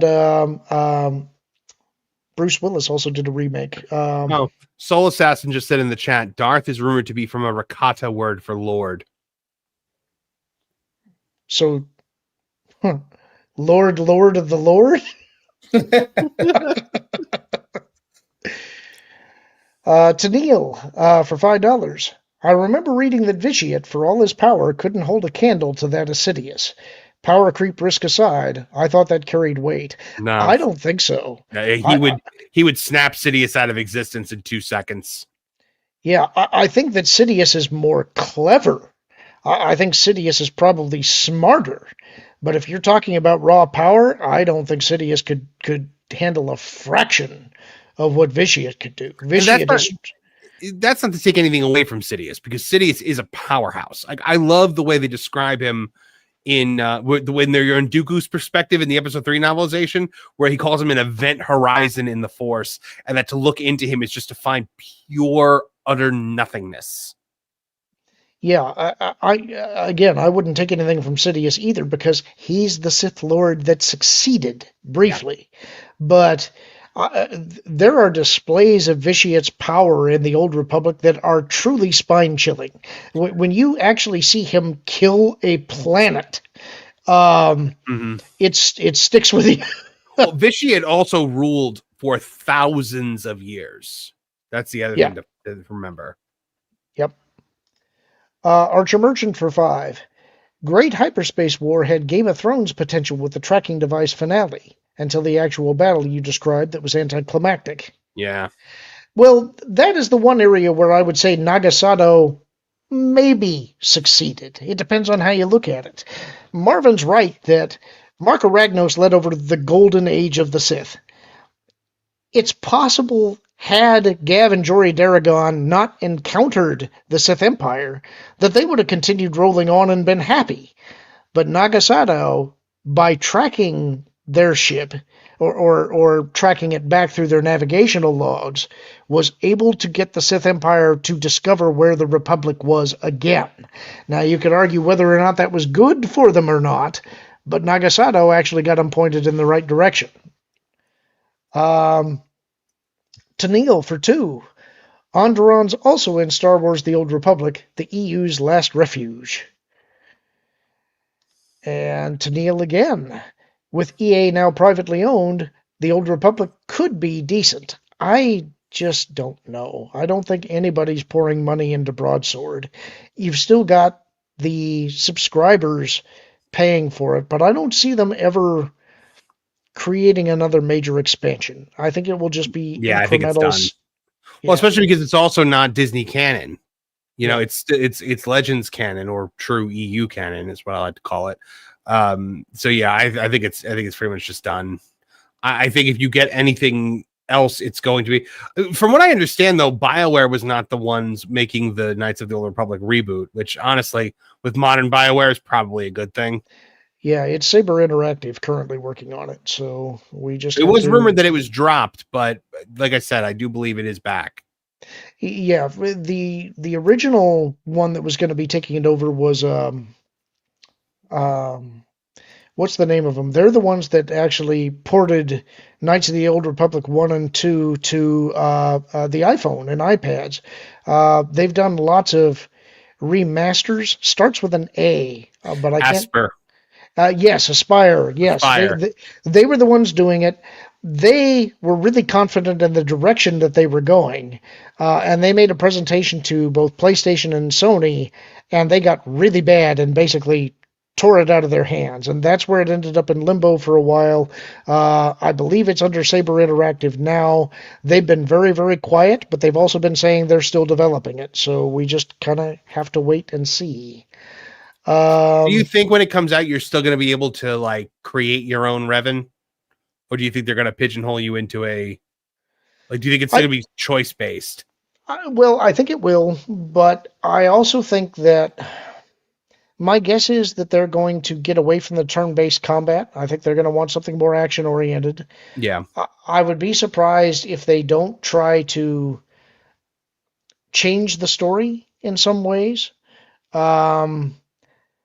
I know originally they were talking about doing that, but given all of the shakeups that have happened, I don't know if that would still be their goal. I don't know if they will just do a straight remake or not remake, a straight remaster, or if they're going to try and add additional content. I think there's just no way to tell yet.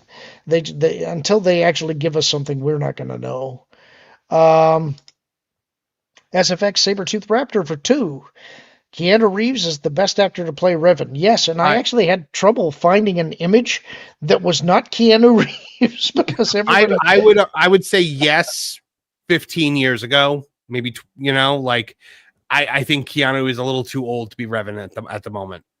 He hasn't aged; he just grew his hair, and I can see it in his face.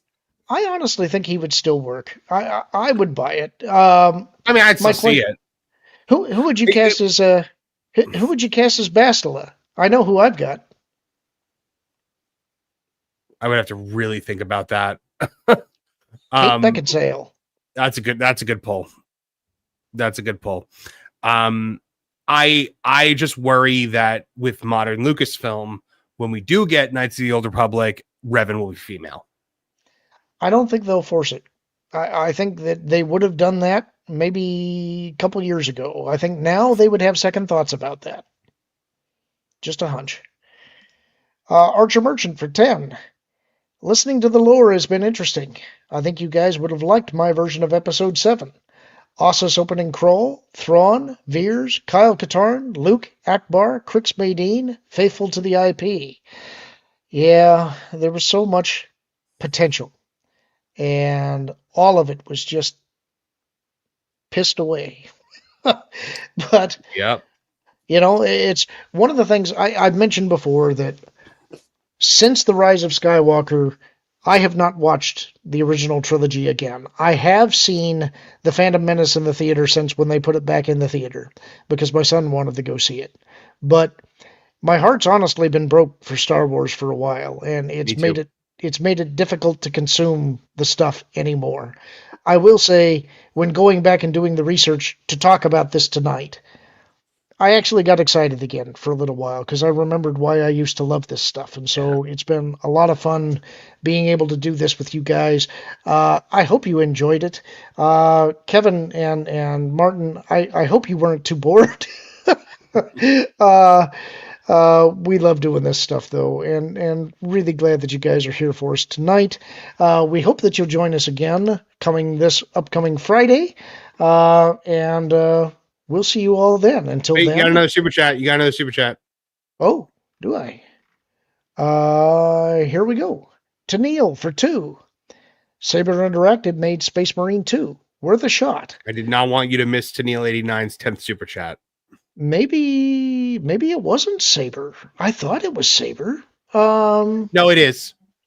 It is. Yes. It's been quietly restarted by Saber Interactive after a troubled development period at Aspire. Yep, it is. Okay. All right. I was thinking I got the names mixed up. Well, that is good news because I've liked Saber's stuff. Yeah.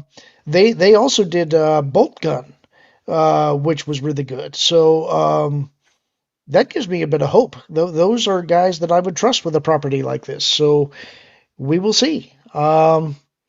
But now I'm going to go to the outro. Hope you guys had fun tonight. Let us know what you'd like to see on our future shows, and we'll talk to you on Friday. Lorn and Apollo.